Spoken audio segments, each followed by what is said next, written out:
"Mommy," she whispered, tugging Diamond's hand. "That man keeps staring at us." Diamond's brows furrowed. "What man, baby?" Calla pointed across the ballroom with the innocence only a child could wield. Her mother's eyes followed the gesture, and the world stopped spinning. There, at the far end of the room, by the golden centerpiece arch and signature, Champagne Tower, stood a man in a black tuxedo that fit him like sin in memory. Alaric. No, it couldn't be. But it was. Her breath caught. Welcome, beautiful souls, to love and twilight, a place where hearts connect. Emotions flow, and stories of love, hope, and healing come alive. Here, every moment is a chance to embrace the magic of love, learn from past scars, and discover new beginnings.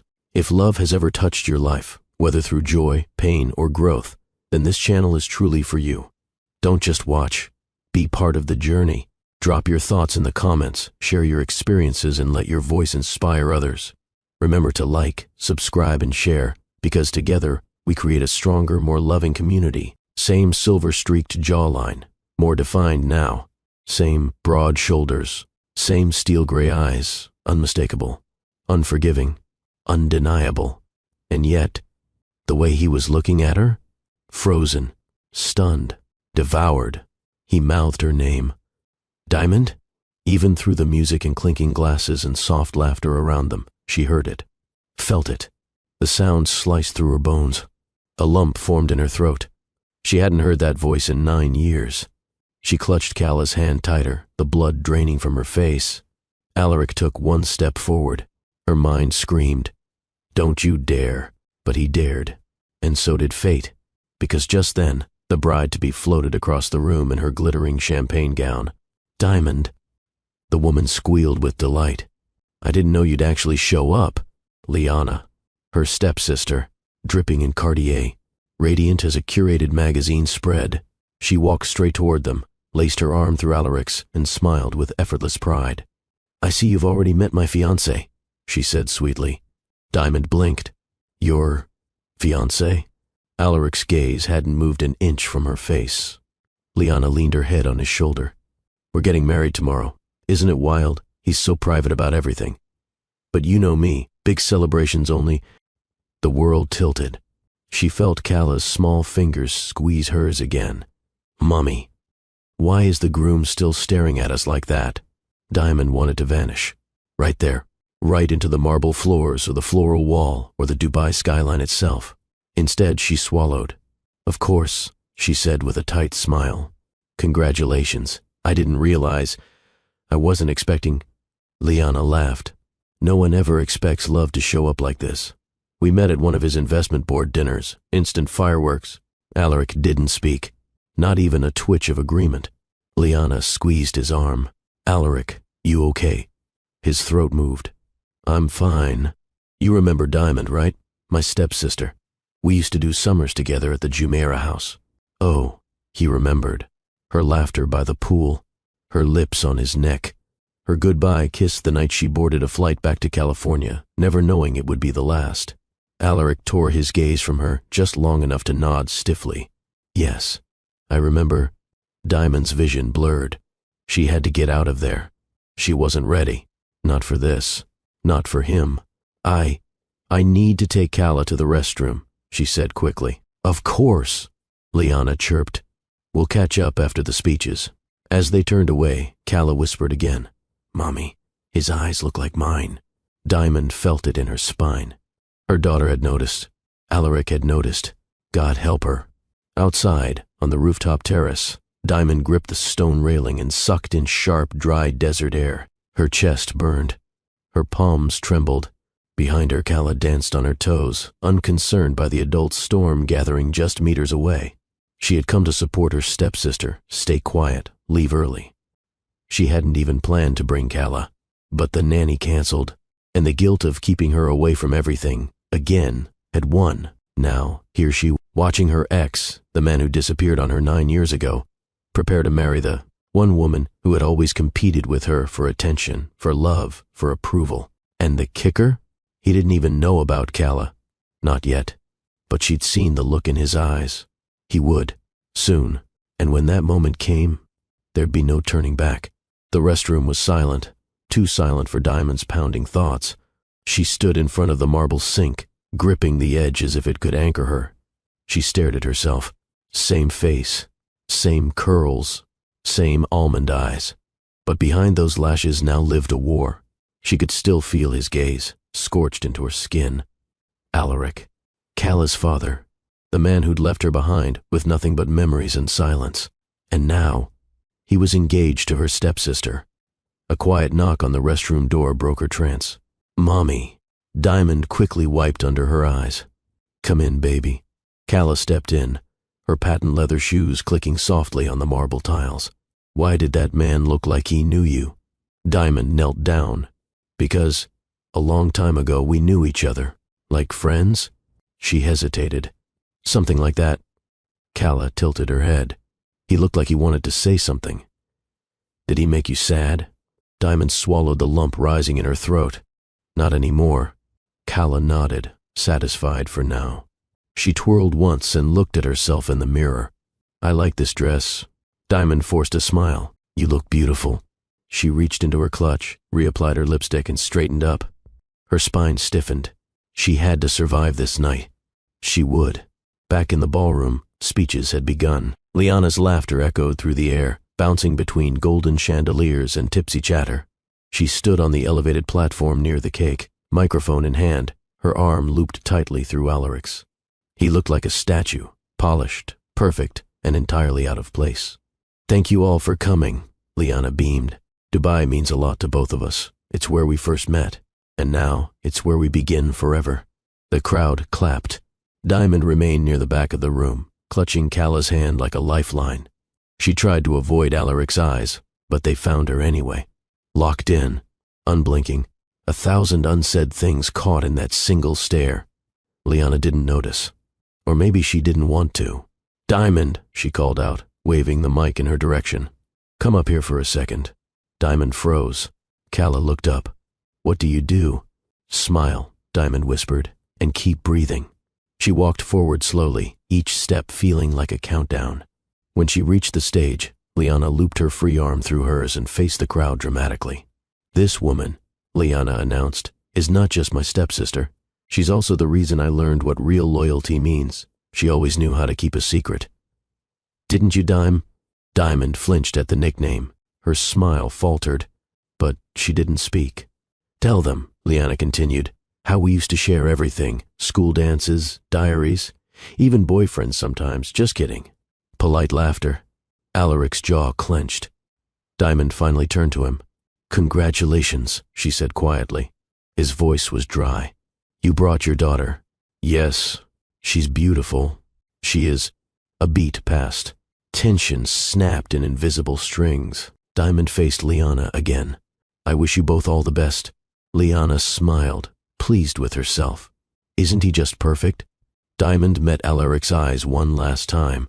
"Perfect doesn't always mean forever." Liana laughed as if it were a joke. Alaric didn't. Later that night, while most guests mingled near the open bar, Diamond stood alone at the edge of the rooftop. The city lights below blurred into stars. Alaric approached without a word. "You shouldn't be here," she said, not turning around.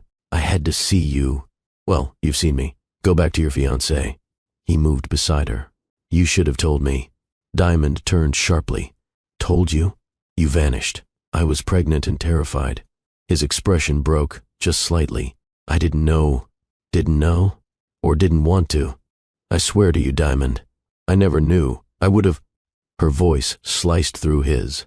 "She's mine, Alaric. Mine. And you don't get to come back and make claims because fate threw us into the same ballroom." He didn't flinch. "Look at her," she whispered. "Look closely. You'll see the truth in her eyes." Flashback, 7 years ago. California. It was summer. She was 20. He was 26. They met at a gallery opening. He was just starting in mergers. She was visiting relatives. What began with wine and flirtation ended in 4 stolen nights of messy, unfiltered love. Then came silence, ghosting, headlines, and finally, a pregnancy test. Her mother's voice still haunted her. "You'll ruin his career. Men like Alaric don't marry girls like you." So she vanished. Back then, she thought she was doing the right thing. Now she wasn't so sure. Back to present. Alaric's voice dropped. She has my eyes. Diamond looked up, exhausted. Yeah, she does. I want to talk to you. You're getting married tomorrow. Not anymore. Diamond's heart stuttered. What? I can't marry your sister. Not after tonight. Diamond barely heard the elevator chime as she and Calla rode it back to their hotel floor. Her heart hadn't settled. It wasn't pounding anymore. It was aching, heavy, and loud in the way grief sometimes echoes through your body long after the world has gone quiet. Calla, beside her, hummed a soft tune from the party. Oblivious. Still just a little girl in gold flats and too much lip gloss. As the elevator doors opened, Diamond guided her daughter toward their suite, fumbling for the keycard with trembling hands. Mommy, Calla said, skipping ahead. He looked at you like he missed you. Diamond froze. Calla turned and tilted her head. Did he used to be your friend? Diamond knelt down and pressed a hand gently to her daughter's cheek. Something like that, she murmured, and kissed her forehead. Now go get your pajamas on, baby. The child nodded and skipped inside. Diamond stood in the doorway for a few more seconds, staring into the hallway like the answer might still be out there, wrapped in linen suits and city lights. Inside the suite, she poured herself water. Her hands still trembled, the glass clinking softly against the marble countertop. She didn't trust her own reflection in the mirror. Not tonight. She'd survived this long, built a life from scraps, raised a child with no help, no closure, no CO parent. She didn't need Alaric's sudden reappearance to rewrite any of that. But then why had her whole body reacted to him like that? Why did her skin remember the feel of his hands? Before her mind could even catch up? Why did her daughter see something in him, instinctively, effortlessly? Why did it hurt to remember his voice? A sharp knock interrupted her thoughts. 1, then 2, then silence. Diamond exhaled, slowly walked to the door. When she opened it, he stood there, no jacket, no tie, just an open collar and too many questions in his eyes. Not now, she said softly. I just need 10 minutes. She didn't speak. I swear I'll leave after that. He looked exhausted and guilty and alive in a way that stabbed every corner of her memory. Diamond stepped aside. He entered. Alaric walked past her, straight to the floor-to-ceiling windows that overlooked the night skyline. For a long time, he said nothing, and neither did she.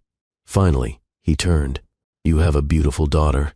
Diamond crossed her arms. Don't start with flattery. He nodded. Okay, then let me start here. Why didn't you tell me? I tried. When? Emails, calls, even flew to London once. His eyes narrowed. You did? I sat in a cafe across the street from your office, waited 7 hours. You never showed. He looked shattered. I never saw any emails, no missed calls. Maybe your assistant deleted them, or maybe your PR team buried them like the rest of your past. I would have come, he said, stepping closer. I would have taken responsibility. Diamond laughed bitterly. You were on magazine covers with Liana 3 months later. You had already moved on. He paused. You thought I abandoned you. She didn't reply. He swallowed hard. She called me Daddy. At the party. She doesn't even know me, but she called me that. Diamond's breath hitched. She said it to you? He nodded slowly. It almost broke me. She looked away. Please, he said, voice rough, tell me everything. She leaned against the edge of the dining table. Her name is Calla. She loves space books and strawberry popsicles. She bites her pencil when she's nervous. And when she gets sleepy, she hums, like you used to when you couldn't sleep. Alaric closed his eyes. She hates loud noises, can't stand lies, wants to be a scientist or a ballerina, depending on the day. And she's mine, every part of her. Because you left, Alaric. I didn't leave, he whispered. I was kept away. I was 21, she said, voice cracking. Alone, pregnant, scared. You were everywhere. I couldn't breathe without seeing your face on a billboard. He stepped forward again. This time, slower. I'm not asking for forgiveness, he said. I'm asking for a chance. To do what? To be her father. A sudden soft knock interrupted the tension. They both turned. Calla peeked out from the bedroom. Mommy, I had a nightmare. Diamond started to go, but Alaric gently stopped her. May I? Diamond hesitated, then nodded. Alaric walked over, crouched beside Calla. Do you want to tell me about it?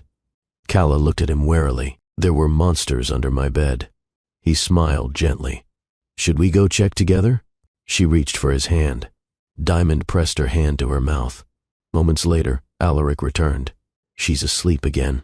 She trusts fast, Diamond said softly. But she remembers forever. I'll learn both, he replied. She nodded slowly. But her heart didn't. Not yet. Dubai mornings were supposed to feel fresh, like rebirth. But not today. Diamond sat cross-legged on the edge of the king-size hotel bed, staring at the sliding doors that opened to the balcony. A thin curtain swayed in the breeze, but even that felt too gentle for what churned inside her. Calla slept soundly in the other room, safe, unaware. Her mother, however, was a storm, the kind that didn't break windows, just hearts. She clutched her phone in her hand, not to call anyone, just to stare at the unread drafts that had lived inside it for years. Emails she'd never sent. Messages she'd written with trembling fingers and unsent panic. You deserve to know. I didn't disappear. You did. She has your eyes. 9 years of silence. Not for lack of words, but because the right moment never arrived. Or maybe she was just never brave enough to force it. She still remembered the night she found out. 21. A crumpled test in a cheap bathroom stall. 2 pink lines and a heartbeat that suddenly wasn't just hers anymore. She hadn't cried. She'd sat very still, because crying felt like weakness, and she had already given Alaric her heart once. There was nothing else she could afford to lose. Back then, she thought time would soften the ache, that maybe one day she'd tell her daughter a neat version of events your father and I just weren't meant to be. But now, the truth was back, in a tuxedo, wearing her sister's ring, asking to meet his child, and the truth had teeth. She walked to the minibar and poured herself a small cup of mint tea. Her hands were steadier today, but her thoughts weren't. It wasn't just about him anymore. It was about what kind of life Calla deserved. She had built a world out of scraps, moving to California with barely enough savings for a mattress, working double shifts at a fashion boutique just to afford ballet lessons, teaching Calla her multiplication tables by candlelight when the power went out. And now here he was, rich and regretful, walking back into the life he had once ghosted without explanation. She didn't know if she wanted to scream or sob. Flashback, 5 months pregnant, Los Angeles. It was raining hard the day she emailed him the first time. To alaric.rafe@elitecapital.com. She never wanted to become a woman who begged for scraps of someone else's attention. But after the first few months of missed calls and no replies, pride had started slipping from Diamond's hands like sand. Pregnant, alone, broke. Her mother had been no help, cold, calculating, disgusted that her daughter had fallen for a man who was always going to choose legacy over love. Diamond had tried to prove her wrong, tried to reach him, tried everything. The first email bounced back, mailbox full, so she tried another address, his public relations firm, then his company's generic inquiry box. No reply. She sent physical letters, hoped someone in the Dubai office would forward them. She marked them personal in cursive, sealed with a trembling kiss of hope. Nothing. Then, one night, 5 months pregnant and aching in her ribs, she saw a tabloid photo online. Elite, capital-era Alaric Rafe vacations on Amalfi Coast with mystery woman. The woman wore red. Her smile could slice through steel. Liana. Diamond stared at the image for so long the screen dimmed. And that was when the shift happened. From searching to losing. She stopped trying, bought herself a notebook, filled it with thoughts she'd wanted to share with him. Cravings, baby. Kicks. Nights she sang lullabies before her baby was even born. She named her daughter Alone. Calla, after a flower she once saw in a London gallery. Graceful, bold, impossible to ignore. 7 years old now. A little tornado of questions and logic and light. She didn't need a father to become brilliant. Or kind. But when Diamond had watched her look up at Alaric with that tilted head and soft curiosity, it had cracked something open. Because maybe Calla didn't need a father, but maybe she still deserved one. Diamond had spent years building strength through silence, but she remembered all the ways she'd once tried to break it. A voicemail left on his UK number after her water broke early. A handwritten letter slipped into a contact book at a gala she wasn't invited to. A message sent to one of his company's partners in hopes it would reach him indirectly. She even tried a podcast interview once, calling in anonymously when she heard he was a guest speaker. Her voice had trembled too much. She hung up before speaking. He became a name she never said out loud, but that didn't mean she forgot. Not when her daughter had his laugh. Not when she stared at those gray eyes every morning across the breakfast table. Not when people asked where Callah's father was and she smiled and changed the subject. She did see him once, before now, 2 years ago, at a tech summit in Los Angeles. She hadn't expected to run into him, but she'd been hired as a stylist for a speaker's team. A friend pulled her into the conference hall just in time to see him cross the stage. He looked the same, sharp, calm, powerful, and untouchable. She had hidden behind a curtain and whispered a prayer that he wouldn't see her. He hadn't. Afterward, she'd walked into a quiet service hallway and cried, not because she missed him, but because she realized she was invisible to him now, like a story he'd once read and never picked up again. But now he had seen her, and more than that, he'd seen Callah. That changed everything. Diamond sat by the hotel room window, her knees pulled to her chest, Callah still asleep in the next room. The skyline blinked slowly. Dubai was waking up again. She didn't feel anger anymore, not in the same sharp way. It had shifted into something else, a cold, slow ache, because now that Alaric knew. The silence wasn't protective anymore. It was exposed, naked, vulnerable. She had nothing left to hide, and everything left to lose. Callah twirled slowly in front of the full-length mirror, the hem of her white sundress floating around her knees. "Does this one make me look like a cloud?" she asked. Diamond smiled faintly from the edge of the bed. "A very fashionable cloud."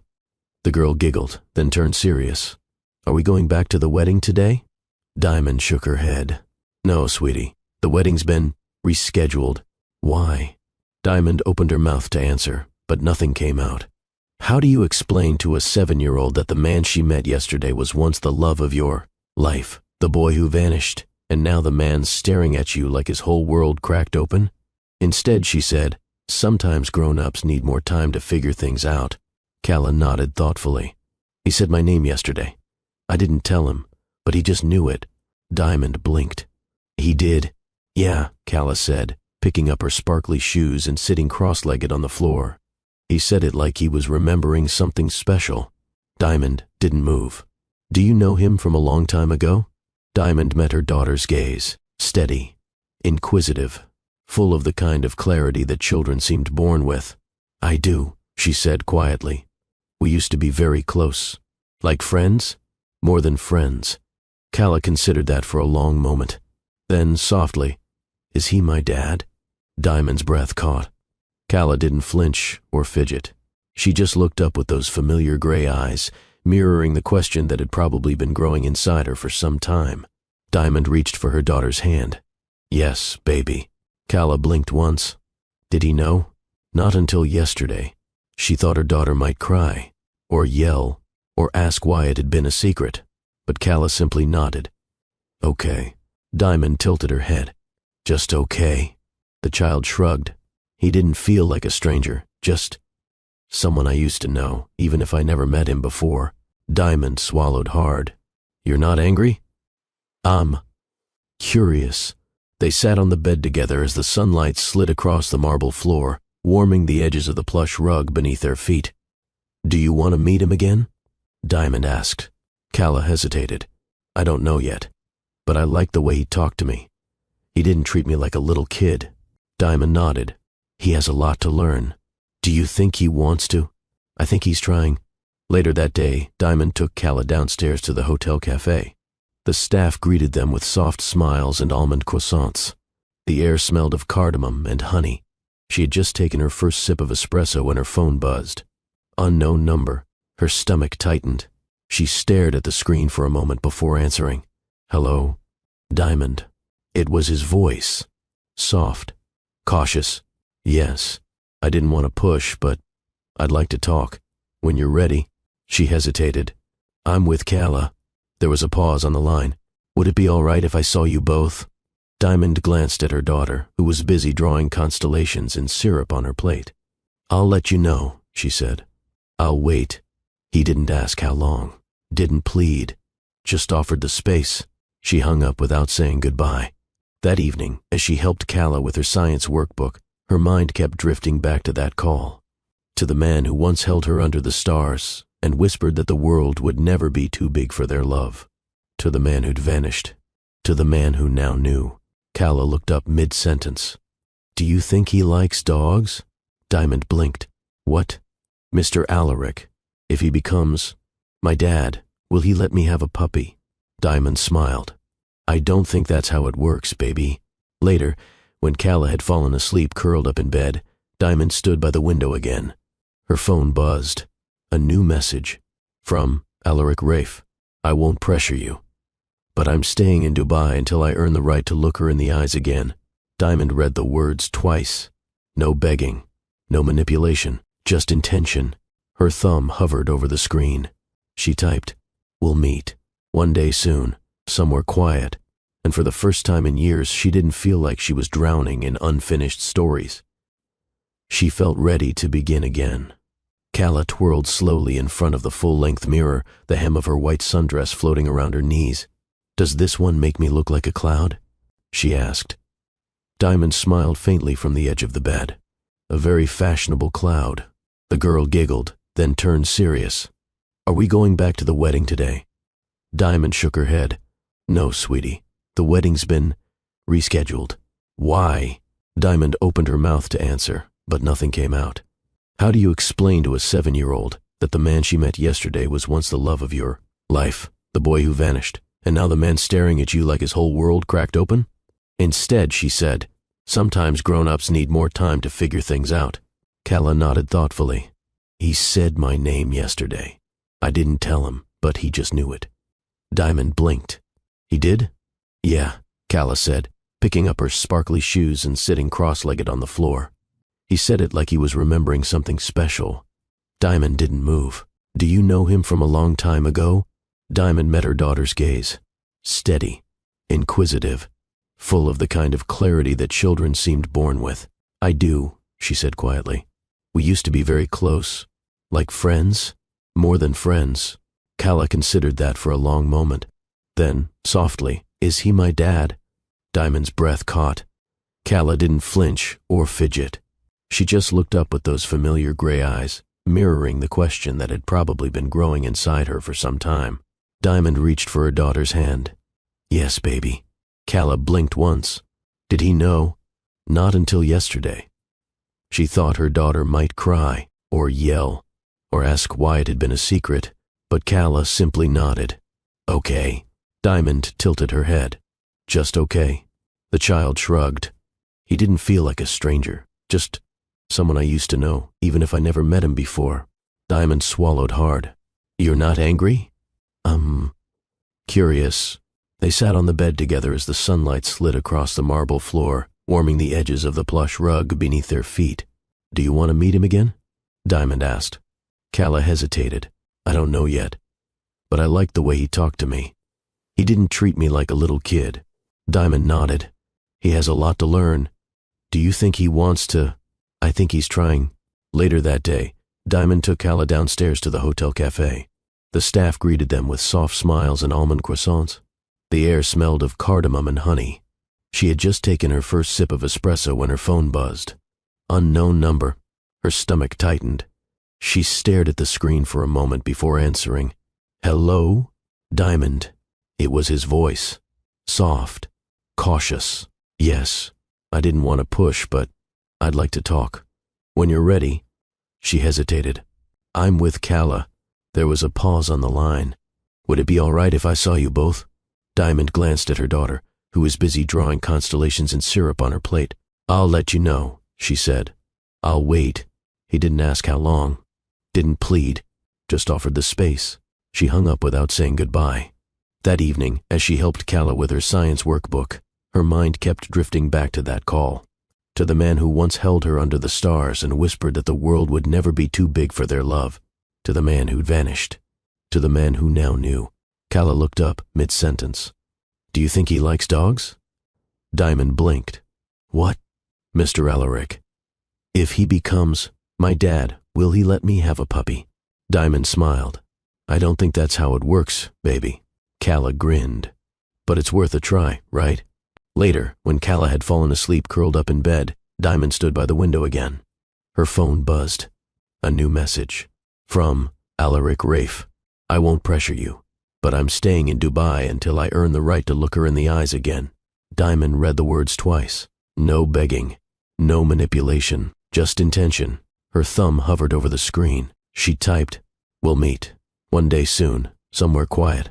And for the first time in years, she didn't feel like she was drowning in unfinished stories.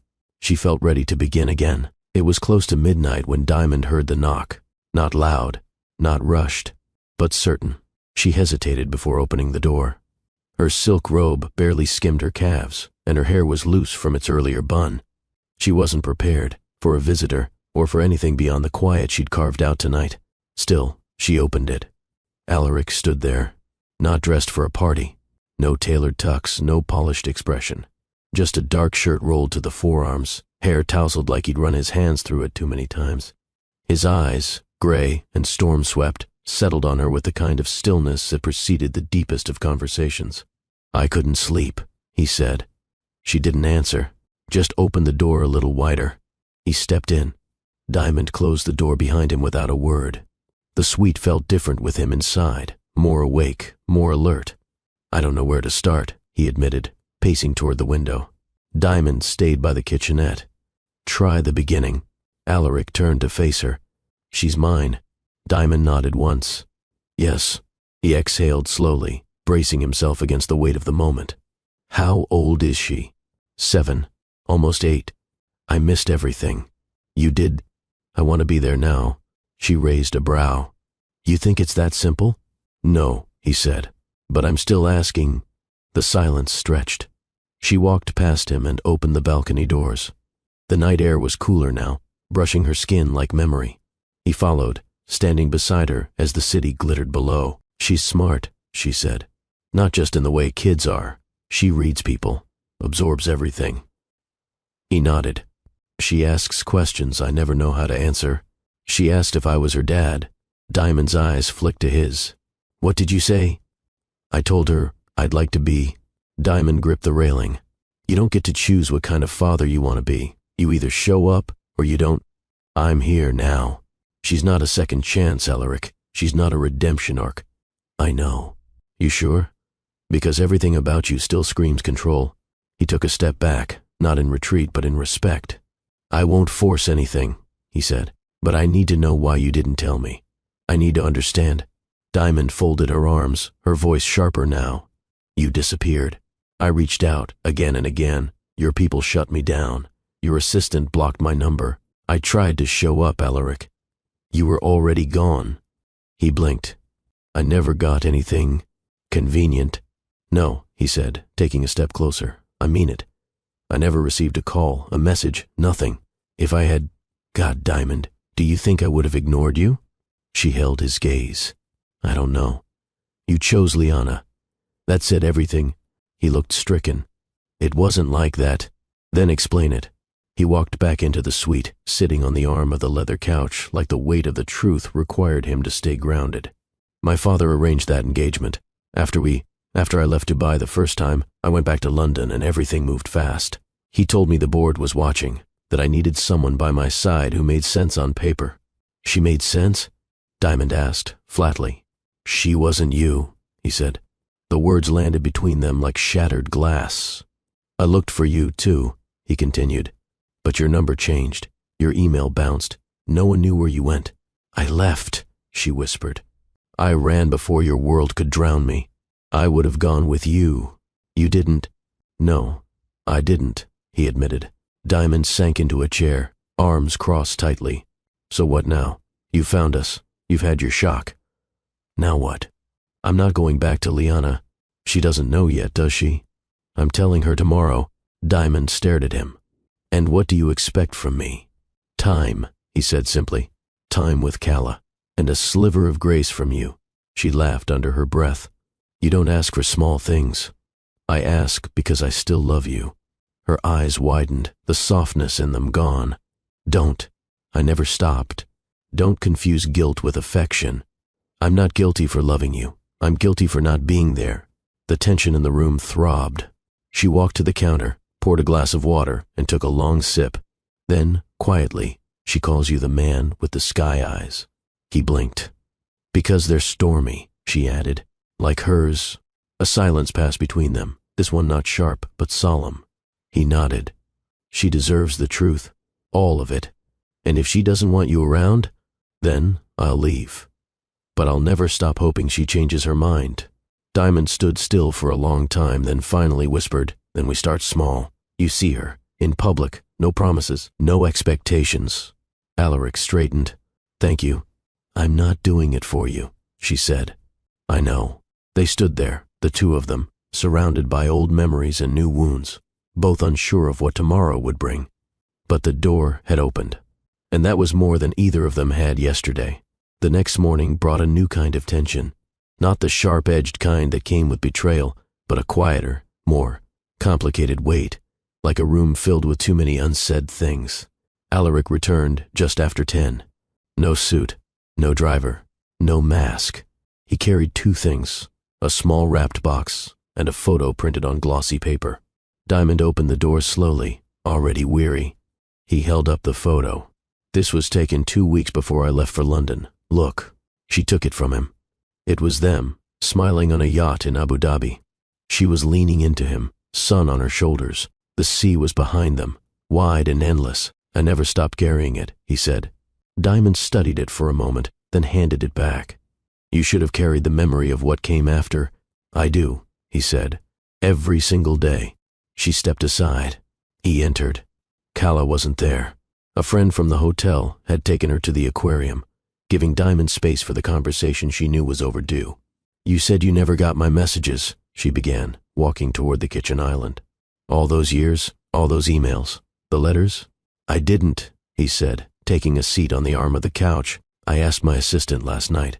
She was instructed to block anything not coming from an approved sender list. She thought she was protecting me. From me? From scandal. From distraction. That's what they called it.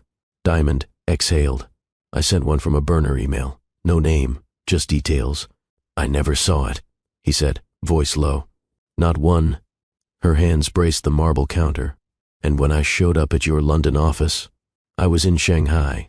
For weeks. It was chaos. And when you started dating Liana, that wasn't love. That was survival. Diamond turned to face him, eyes hard. You chose survival over the truth. I was trying to keep a legacy intact, one that was never truly mine to begin with.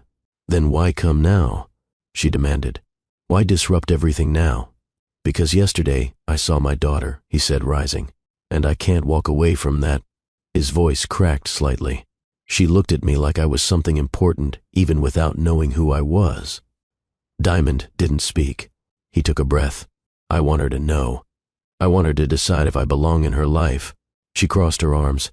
You still think this is about choice, about permission, but you missed the sleepless nights, the emergency room visits, the first day of school. You missed her first lost tooth, her first dance recital.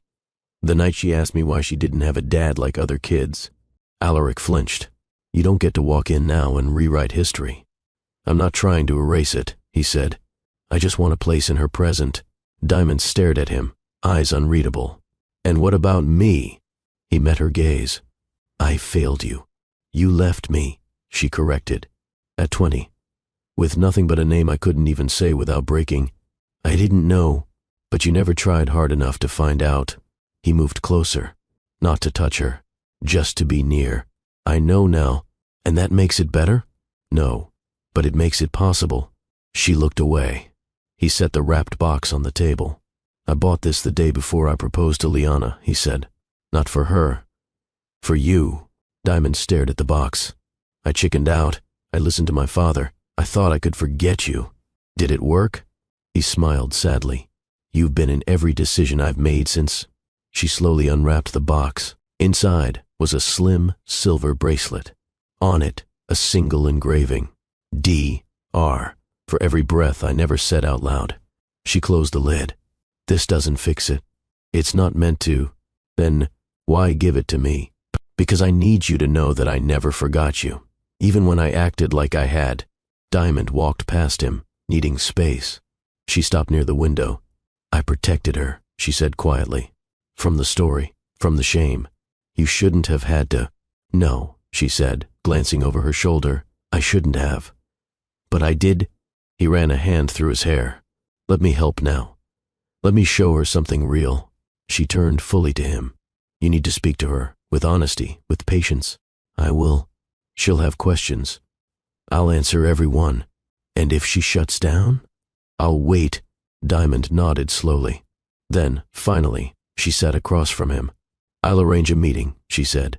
Not today, maybe not even tomorrow. But soon. Alaric exhaled, the first breath of something that resembled hope. He stood. Thank you. Diamond didn't smile, but she didn't shut him out either. You're not forgiven, she said. I know. But you're seen. He looked at her then with something fragile in his expression, something more human than she remembered. Sometimes, he said, voice rough, being seen is more than I thought I deserved. The sky had darkened by the time Diamond walked into Cala's room. The hotel's nightlights flickered softly from beneath the drapes, illuminating the little girl's face as she colored quietly on the floor. Hey, baby, Diamond said gently. Can we talk for a minute? Cala looked up with a curious expression, a crayon still clutched in her hand. Is this about the man from the party? Diamond smiled faintly. Yes. She sat on the edge of the bed and patted the space beside her. Cala stood up and climbed next to her, cross-legged, eyes wide. I know you've had a lot of questions, Diamond began. About your dad. Cala's voice was small but steady. It's him, isn't it? Diamond nodded. He looked nervous. He was, Diamond replied. He didn't know about you until now. Why? Diamond sighed. It's complicated, sweetie. We were young. Things happened fast. And then, life got in the way. People made decisions for us. I was scared. Cala's brow furrowed. But I'm not a secret. No, Diamond said, brushing a curl from her daughter's face. You're the best thing that's ever happened to me. I was just afraid to let someone hurt us again. Cala looked down at her lap. Is he going to stay? Diamond hesitated. He wants to. But I told him it's not up to me. The little girl looked up. Then who is it up to? You, Diamond said softly. You get to decide how much space he gets, how fast, how close. Cala sat quiet for a long moment, processing. Then, without meeting her mother's eyes, she whispered, I want to see him again. Diamond's hand gently closed around hers. Okay. The next afternoon, they met on the hotel's private terrace, an open space lined with palms and shaded by flowing canopies.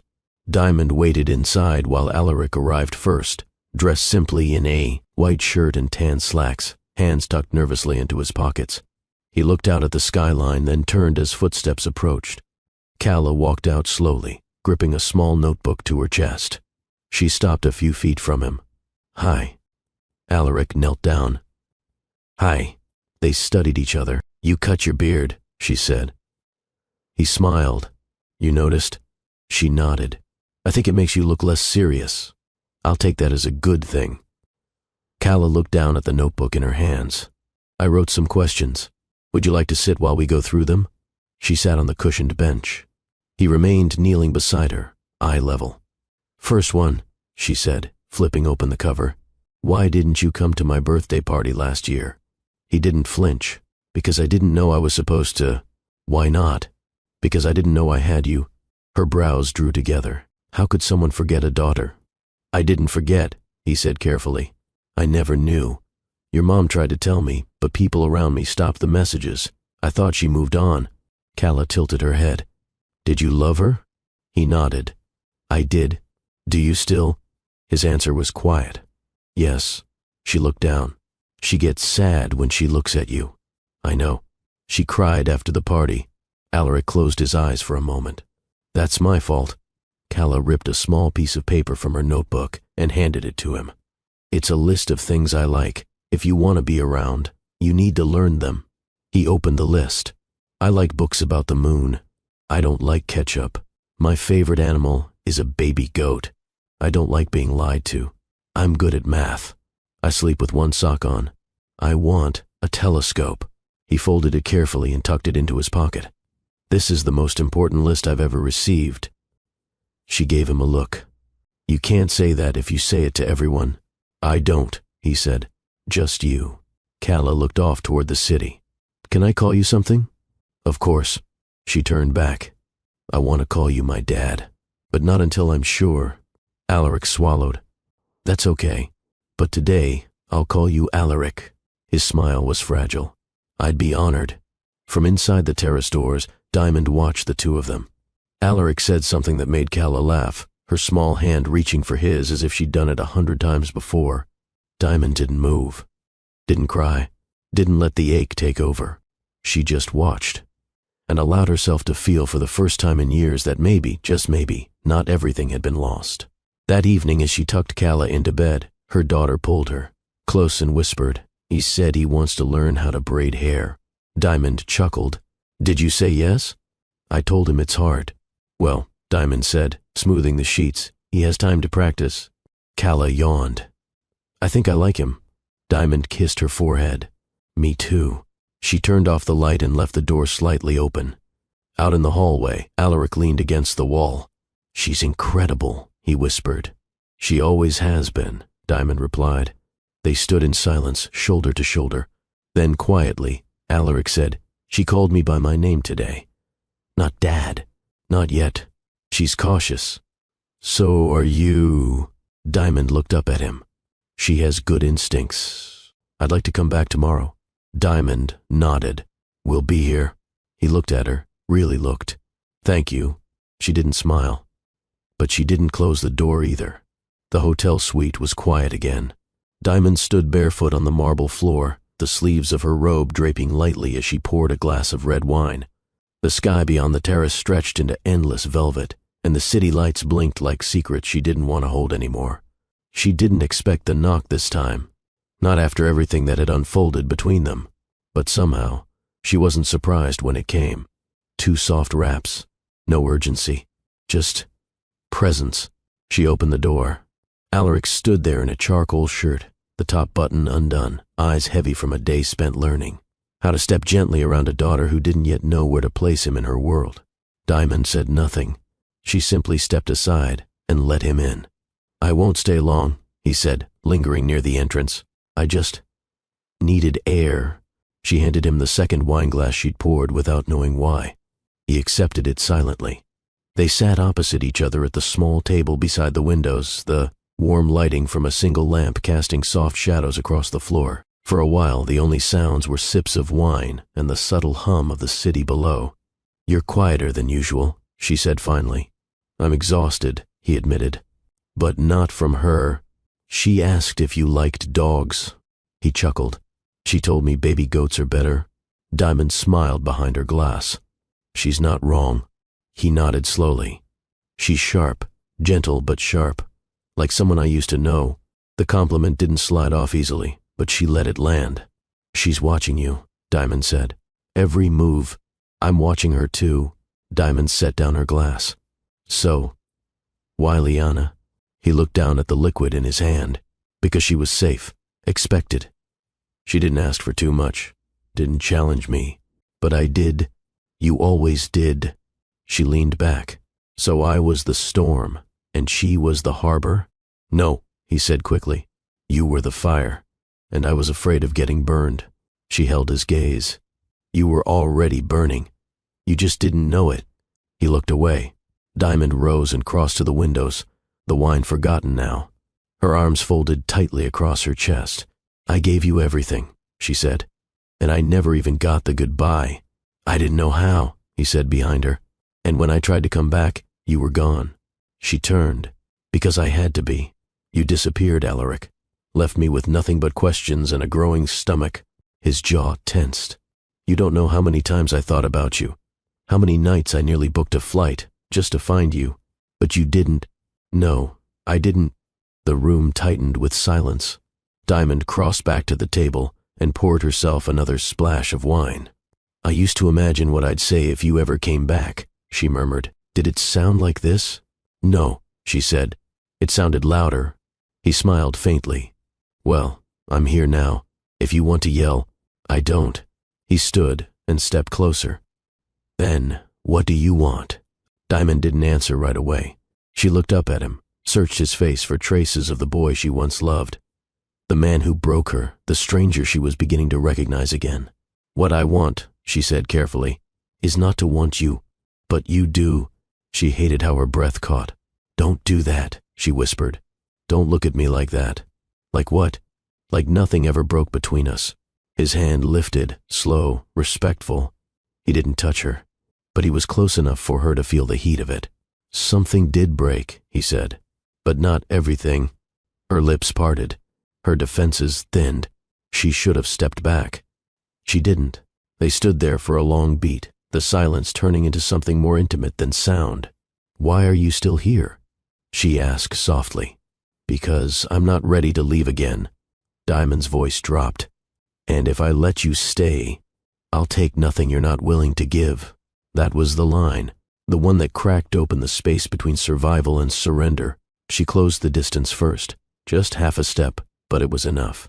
His fingers brushed hers, and the night shifted. His fingers touched hers like a memory, hesitant but known. Diamond didn't speak. She didn't need to. She leaned in, just enough, and he met her halfway. Their lips brushed once, soft, reverent, the kind of kiss that asks before it takes. When she didn't pull away, he kissed her again, slower, deeper, more certain this time. He wasn't rushing. He wasn't demanding. He was remembering. Her arms slipped around his neck, the feel of his body triggering something old and buried, something still alive. They moved in silence, no words, no negotiation, just breath and need.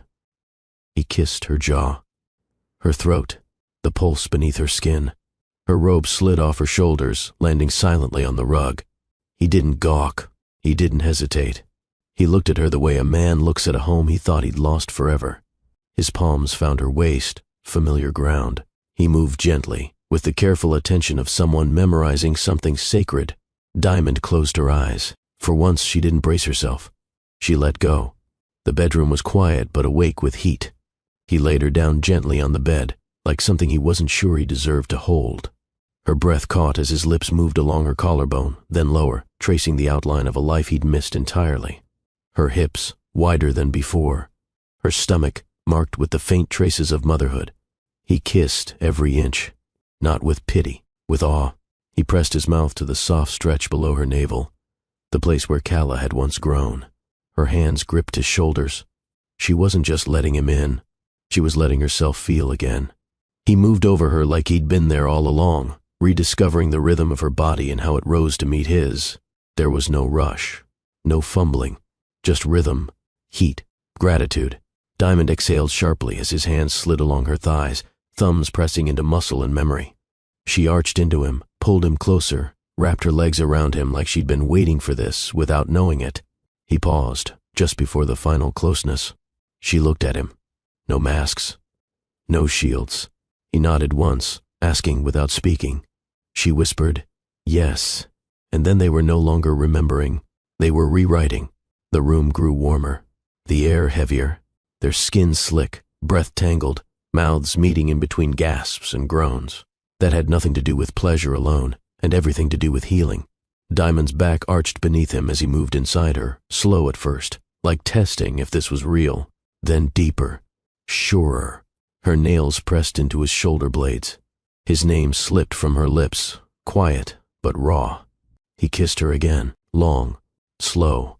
She didn't cry, but something inside her broke, not in pain, in release. Later they lay tangled in the sheets, silence wrapping around them like a fragile second skin. His fingers traced a curve of her hip, not out of habit, out of reverence. "I thought about this," he whispered. "This exact moment?" "No," he said, "just the feeling, being close, being forgiven." She turned her head to look at him. "You're not forgiven." He nodded. "I know, but you're here." "I am." They were quiet again. Her hand rested on his chest, right above his heartbeat. "It's strange," she murmured. "What is? How something that once broke me could still feel like home." He didn't reply, because he knew anything he said would ruin the truth in her words. Instead, he pressed a kiss to the top of her head and pulled her closer. She didn't pull away. Not tonight. The morning light filtered through the sheer curtains, casting faint golden stripes across the bed. Alaric was already awake. He lay on his side, propped up on one elbow, watching her sleep. There was something still in her face, something peaceful. Her hair fell across her cheek, the blanket pulled only halfway over her shoulder. For a moment, he didn't move. He just watched her breathe. His fingertips drifted across her bare shoulder, barely brushing the skin, tracing where the light met the curve of her back. She stirred slightly. He pulled his hand back, but her voice cut through the quiet. "You don't have to pretend you weren't touching me." He smiled. "Didn't mean to wake you. You didn't." She rolled onto her back, eyes still adjusting. Her voice was rougher than usual, low, unguarded. Alaric rested back against the headboard. "I forgot how quiet mornings could feel with you." She didn't answer right away. Her gaze lingered on the ceiling. "I forgot a lot of things," she murmured. "Not on purpose, just because I had to." "Like what?" "The sound of your breath after you fall asleep. How you run your thumb over the same spot when you're thinking. The way your eyes soften when you're not in a room full of expectations." His chest tightened. "Those aren't things you forget." "They are," she said. "When survival leaves no room for softness." He reached for her hand. She let him take it. Her fingers were warm, steady. "I didn't expect last night," she said after a long pause. "Neither did I. And I'm not sure what it means." "I'm not asking it to mean anything," he said. "Not yet." They lay in silence. Then her voice again, quieter this time. "It meant something to me." His thumb brushed over her knuckles. "To me, too." She closed her eyes, not out of fatigue, but to make space for the feeling blooming.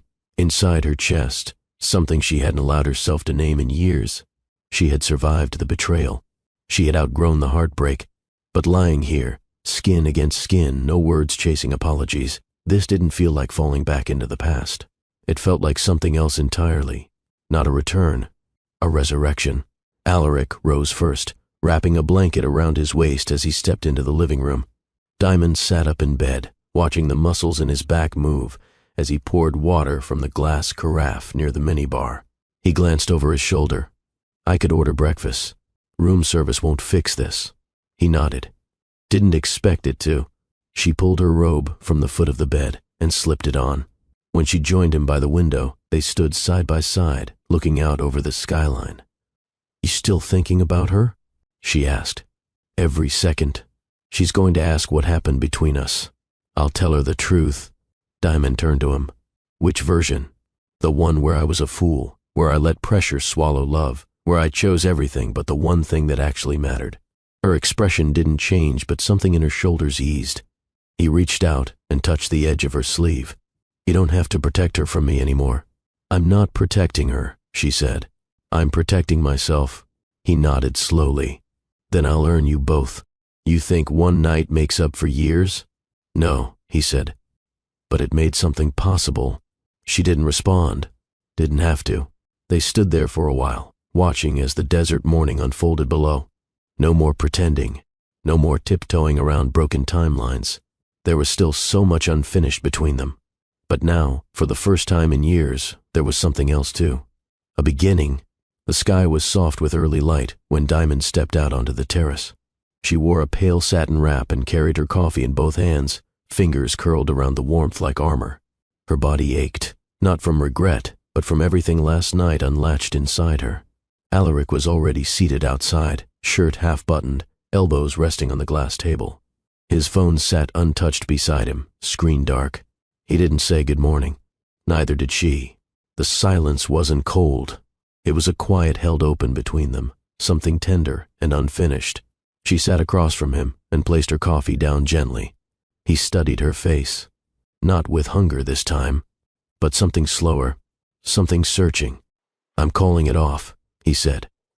Her jaw didn't move, but her eyes sharpened. "You mean the wedding?" He nodded once. "Yes." She looked away. "You should have done that before last night." "I didn't expect last night to happen. No one ever does." He leaned forward.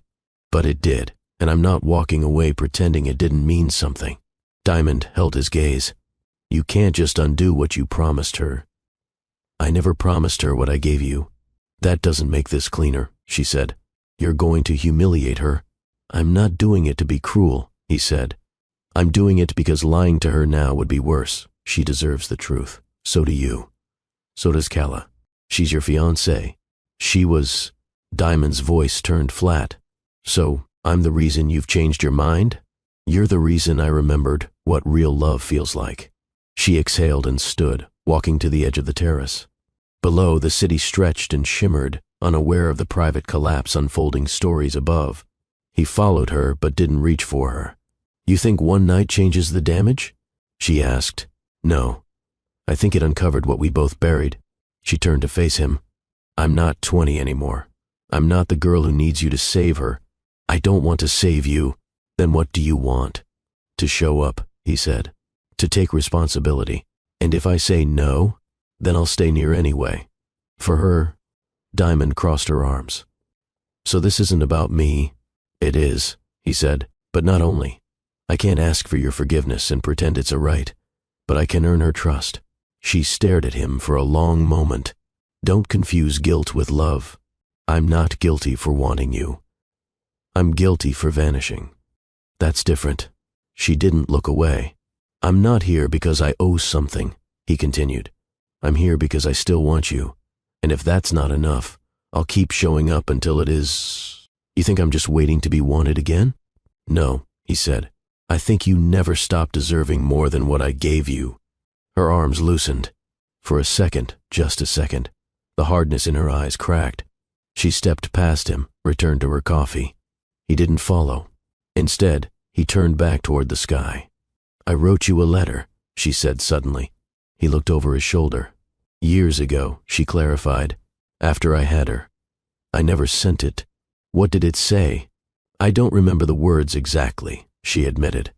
But I remember writing, if you ever come back, you won't find the girl who begged for answers. You'll find the woman who raised one. He said nothing. She sipped her coffee again.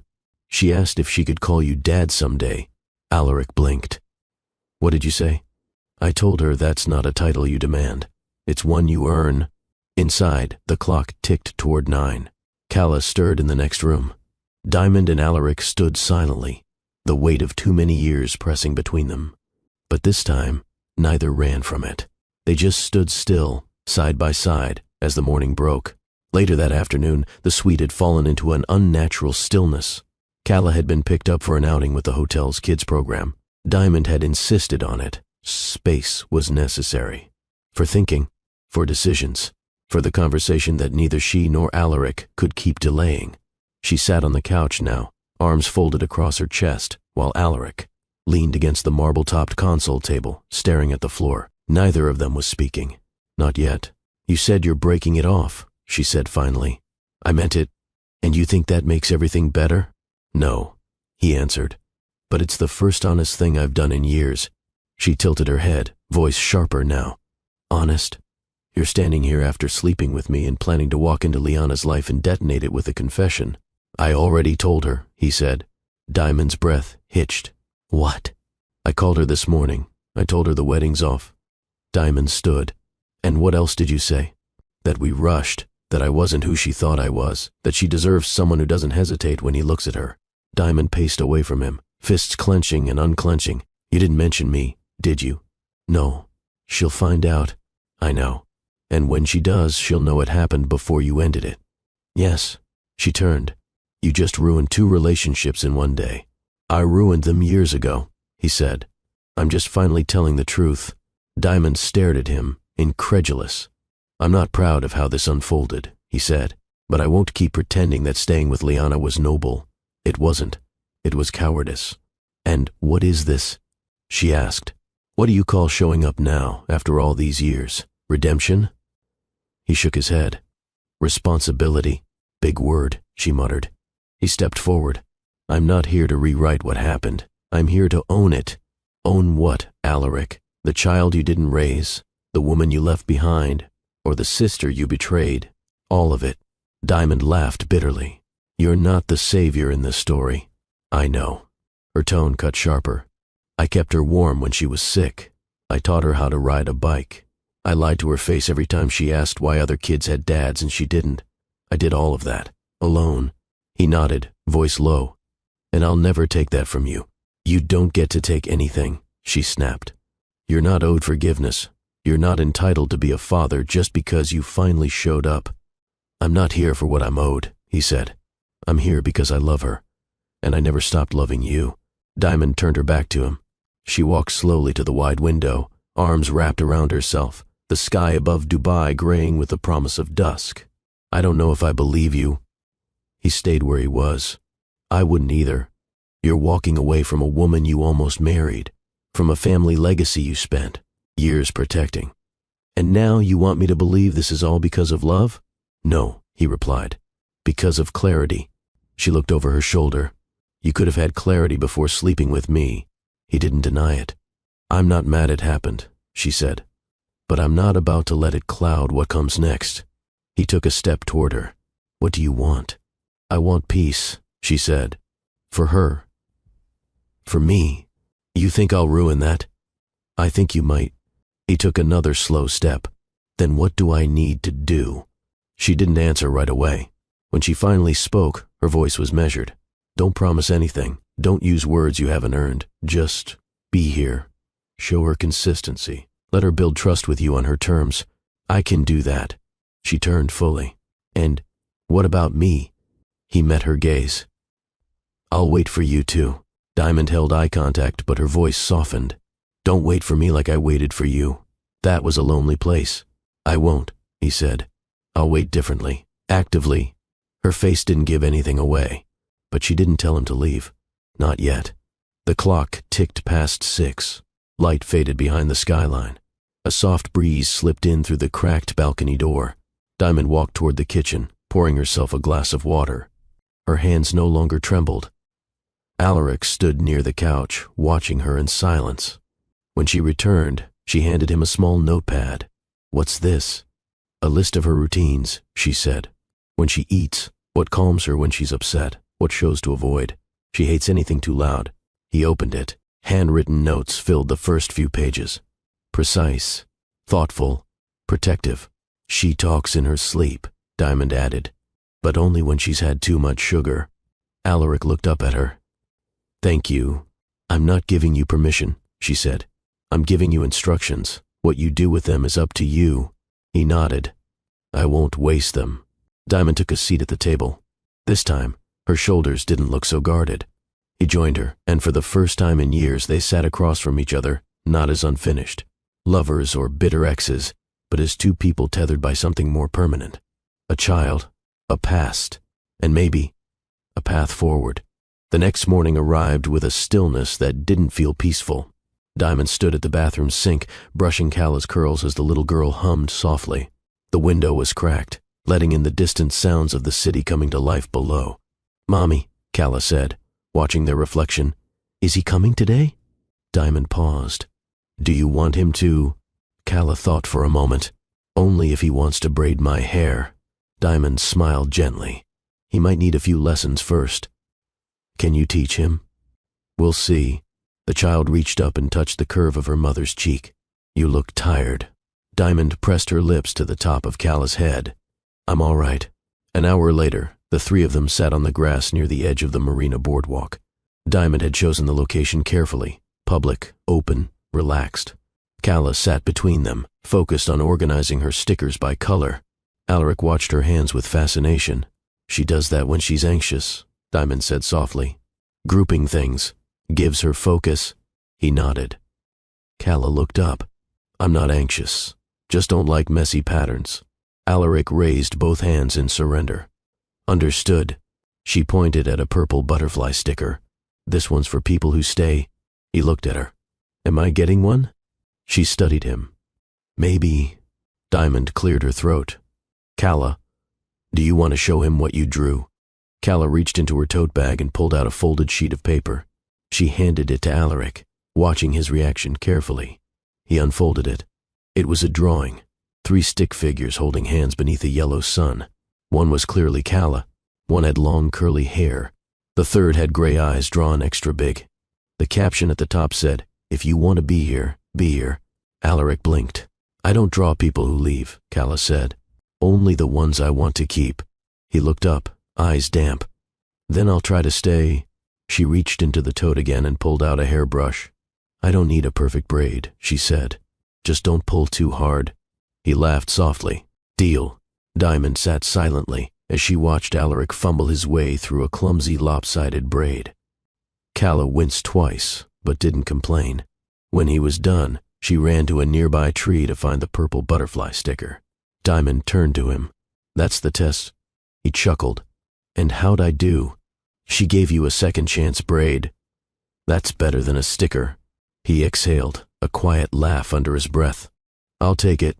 Diamond's gaze lingered on him. "You're not good at this. I'm aware. But you tried." "I'll keep trying." She nodded. Later, in the hotel room, Calla curled up on the couch watching a documentary about whales. Her head rested against a pillow, her eyelids drooping. Diamond and Alaric stood in the kitchenette. "I spoke to her pediatrician," Diamond said. "If we do this, if you're going to be present, we need to talk about logistics. I've already looked into schools, and I'm moving my primary office to Dubai." She narrowed her eyes. "That's a big shift." "It's not a sacrifice," he said. "It's a correction." Diamond folded her arms. "And what do you want from me?" He looked at her, steady. "Time, honesty, and whatever you're willing to give after that. I can't promise anything." "I'm not asking for a promise," he said. "I'm asking for a decision." She turned her head. "It's not about choosing you." "I know. It's about choosing what's right for her." He nodded. "Then let's start with the truth," she said. He waited. "We tell her everything," she continued. "Not all at once, but piece by piece. No more guessing, no more vague answers. And if she asks why we weren't together all this time, then we tell her we both got lost," Diamond said. "But we're learning how to be found." Alaric's jaw clenched. "I can live with that." That night, he stayed late, not out of comfort, but out of quiet agreement. They didn't touch. They didn't need to. Diamond walked him to the door. Just before leaving, he looked at her, hesitant. "She looked at me differently today. She saw you trying." "And you?" he asked. She didn't look away. "I'm watching." His chest rose with a breath he didn't release until she closed the door. Inside, she leaned against the frame, eyes shut.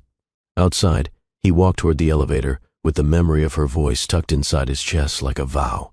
The hotel's terrace garden was quiet in the early evening, lit by hanging lanterns that swayed with the breeze. Low shrubs lined the perimeter, offering privacy from the surrounding bustle. Diamond and Alaric had chosen this spot with care, a space that felt open, but not overwhelming, familiar, but not distracting. Calla sat on the stone bench between them, her legs swinging slightly above the ground. She was holding a cup of mango juice, stirring it slowly with her straw, not drinking. She looked at Diamond first. "You said we'd talk today." Diamond nodded, her voice even. "Yes, sweetheart. It's time." Calla shifted her gaze to Alaric, then back to her mother. "Are you going to tell me everything?" Diamond reached for her hand.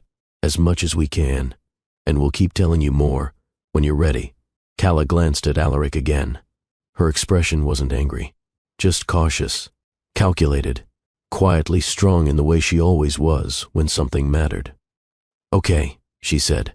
Alaric leaned forward slightly, elbows on his knees. "Can I start?" Calla nodded once. He took a breath. "I didn't know about you, not until that night at the party. If I had, I would have come a lot sooner." "You didn't know I existed?" she asked. "No. Your mom tried to tell me, but I never got the messages. I wasn't looking in the right places." "Why weren't you looking for her at all?" Alaric hesitated. "Because I made a mistake. A really big one."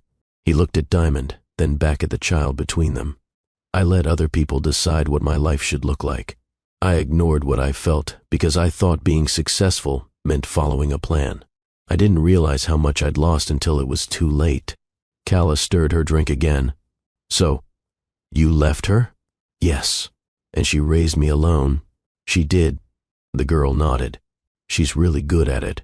Alaric smiled softly. "I can tell." Diamond watched her daughter process. No tears, no raised voice, just quiet absorption. Calla leaned back slightly. "Do you want to be in my life now because you feel bad?" "No," Alaric said. "I want to be in your life because I missed the chance to know you, and I don't want to miss another day." She paused.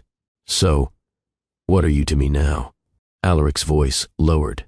"That's up to you. I'd like to be your father. But only if that's what you want." Calla studied him. What does being a father mean to you? He blinked. It means showing up, always. It means listening, learning who you are, supporting you no matter what. It means being there when you're sad or confused or just want to eat ice cream at midnight. She cracked a small smile. I don't like ice cream at midnight. Then I'll learn what you do like, he said. In moments like these, love reveals its true colors, sometimes tender, sometimes bittersweet, yet always powerful enough to shape our hearts. What about you? Have you ever felt love pulling you in two directions, forcing you to choose between holding on and letting go? Share your story in the comments, because your voice matters here. Don't just watch, join the conversation, because together we create a community where every emotion has meaning. If this moment touches you, tap that like button, subscribe for more heartfelt stories, and share this video with someone who needs a reminder about love's power. Calla looked down again. Do you love Mommy? Alaric didn't hesitate. Yes. Do you love me? I do, even though you missed everything. I think that's exactly why I love you so much, he said. Because even though I missed it, I know it mattered, and I want to spend the rest of my life catching up. Diamond's fingers tightened slightly on Calla's hand. The girl looked back at her mother. Do you believe him? Diamond nodded slowly. I believe he's trying. Calla turned back to Alaric. You have to answer all my questions. Even if they're hard, I will. You have to learn how to braid better. I'll practice, and if you leave again, I'll know I'm not leaving, he said. Not ever again. She stared at him for a moment, then slid her juice onto the bench and crawled into his lap. Alaric froze, then wrapped his arms around her slowly, carefully. Diamond blinked, chest tightening as she watched her daughter press her cheek to his shoulder. I don't know if I'm ready to call you Dad, Calla whispered. You don't have to, he said. But I think I want to one day. Alaric held her a little closer. That would mean everything. They stayed like that, under the lantern light, surrounded by the scent of jasmine and the rustle of palm leaves. Diamond didn't interrupt. She just watched her daughter breathe, curled into a man she never thought would have the courage to return. Later, as they walked back to the suite, Calla held both their hands, one on each side, balanced, steady. I think I want to tell my friends about you, she said to Alaric. He smiled. What would you say? That you used to be lost, she replied. But then you figured out how to find your way. Diamond looked over at her daughter, surprised. Calla shrugged. That's kind of what happened, right? Alaric looked at Diamond, and for once she didn't look away. The three of them stepped into the elevator together. Not a family yet, but closer than they'd ever been. It was the first Friday morning in weeks that didn't feel like a sprint. Diamond sat at the breakfast nook, sipping coffee while watching Calla explain the phases of the moon using orange slices on her plate. Alaric sat beside her, listening intently as if she were leading a master class. This is a crescent, she said, holding up a half-bitten slice. It means the moon is peaking, like someone who's not ready to come out all the way. Alaric nodded seriously. Got it. So, are you the moon in this story? She grinned. No, Mommy is. Diamond raised an eyebrow. Am I now? Calla gave a thoughtful nod. You peak when you're thinking too much, but when you smile, it's like the full moon. You can see everything clearly. Alaric leaned back, arms crossed. And what am I? Calla pointed to a slice with one tiny bite. You're the new moon. Starting over, he laughed. I'll take that. Diamond shook her head, biting back a smile. There was something remarkable about the ease Calla brought into the room, a natural warmth that neither of them had earned, but somehow had been given anyway.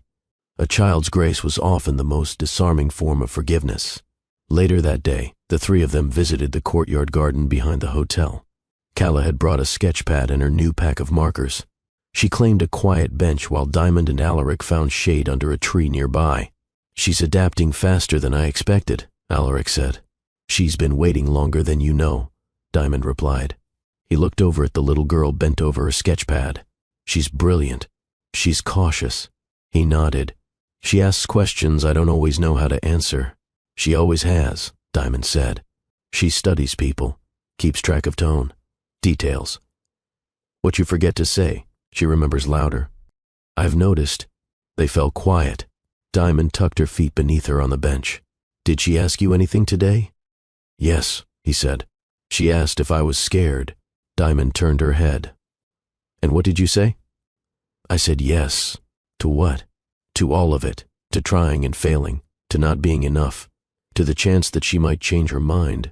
And she told me that being scared is what people feel before they decide to be brave. Diamond's expression didn't shift, but her chest rose with a slow breath. She said that? Alaric nodded. Word for word. Diamond looked over at her daughter. She gets that from my mother. Alaric glanced at her, surprised. The sharpness, she clarified. The quiet. The parts that notice everything, even when no one's talking. I thought your mother was cold, she finished. She was, but she saw everything, and she raised me to prepare for being left. He didn't respond. Diamond looked back at Calla. I tried to raise her differently. You did? She turned to him. Did you tell her about Liana? No, he said. Not yet. She'll find out.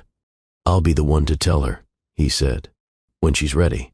I won't make her learn anything about me from someone else. Diamond studied him. You've changed. No, he said. I just ran out of lies to believe about myself. Her gaze lingered for a moment longer, then returned to Calla. I wonder what she's drawing. Should we ask? No, Diamond said softly. Let her come to us. When Calla finally returned, she handed them each a folded page. For you, she said to Alaric. And you. Diamond unfolded hers first. It was a drawing of the three of them sitting on a bench. Her, in her favorite red wrap dress. Alaric, in a shirt he no longer owned but she remembered vividly. And Calla in the middle, arms outstretched, touching both hands. The caption underneath said, Families aren't born. Sometimes they have to find each other. Alaric opened his. It was a single sketch of him alone, kneeling with a long crooked braid.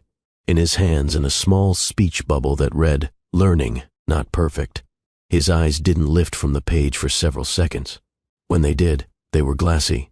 You gave me 2 drawings, he said softly. Calla smiled. That one's for when you feel bad. He knelt down to her level. I don't deserve this kind of kindness. She tilted her head.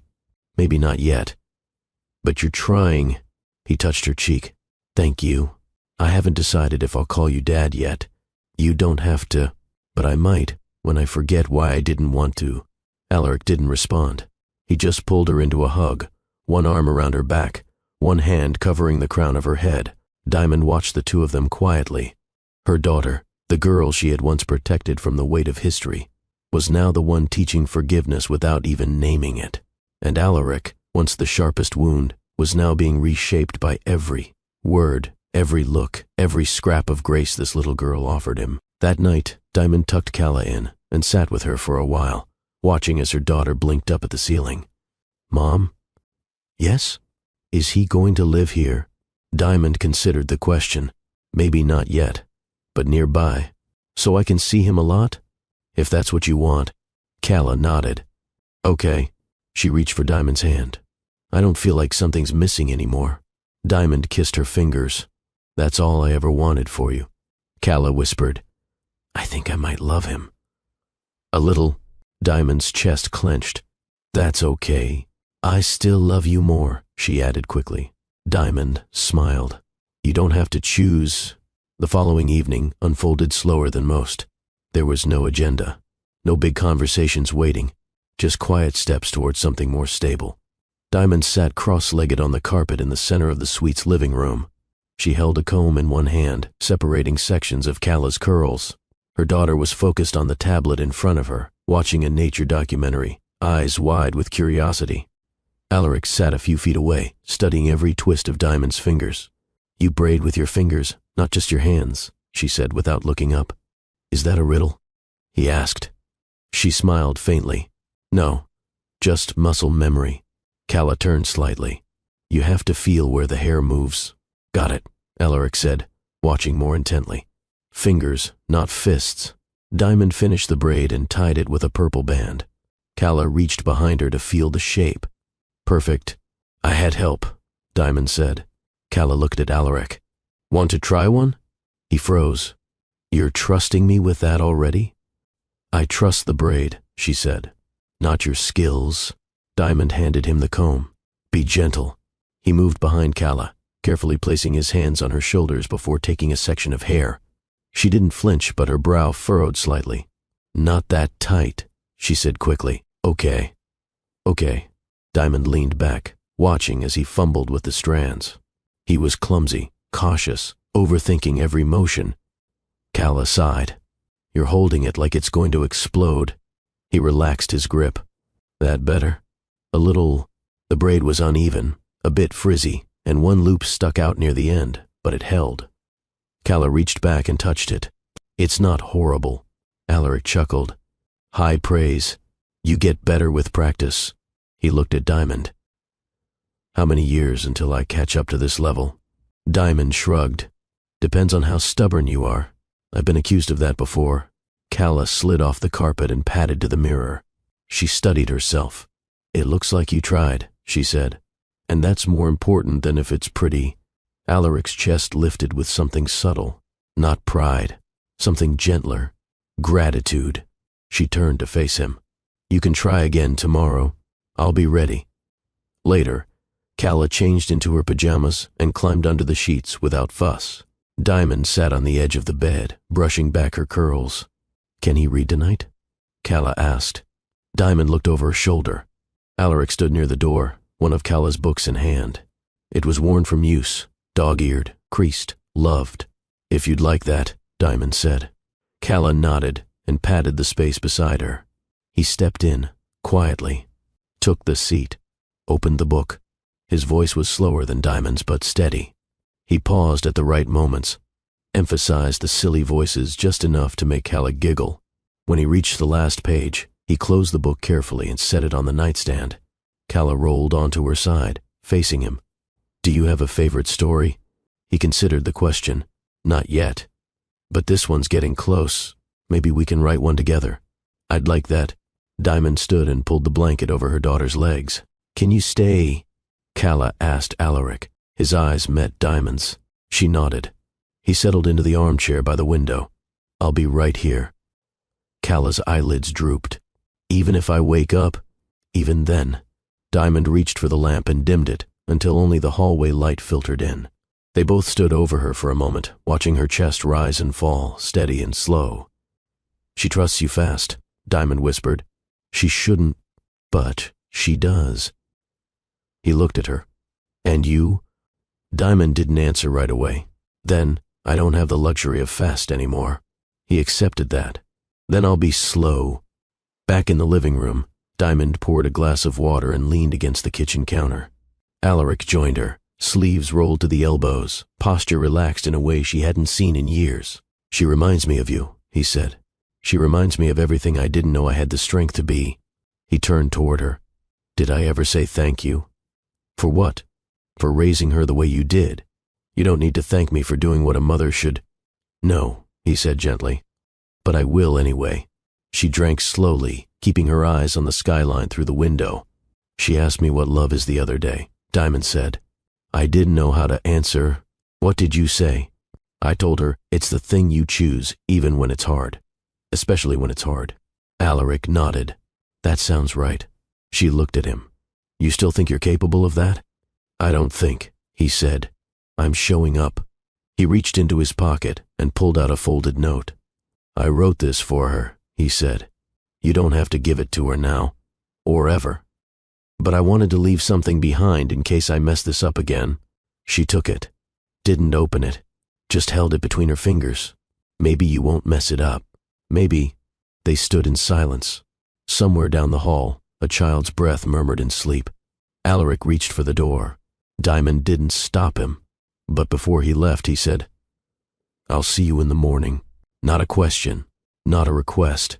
A quiet truth between people who knew the value of showing up. Morning in Dubai was gold on every surface. Sunlight spilling through glass facades, bouncing off polished marble, weaving itself into the air like something deliberate. Diamond stood in the private dressing suite of the Al Noor Grand Hotel, facing a mirror she'd once stared into as a teenager. Only then, she was a bridesmaid.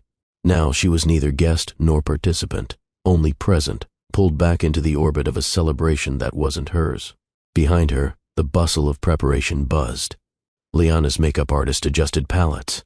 Stylists steamed veils and unboxed heels like sacred artifacts.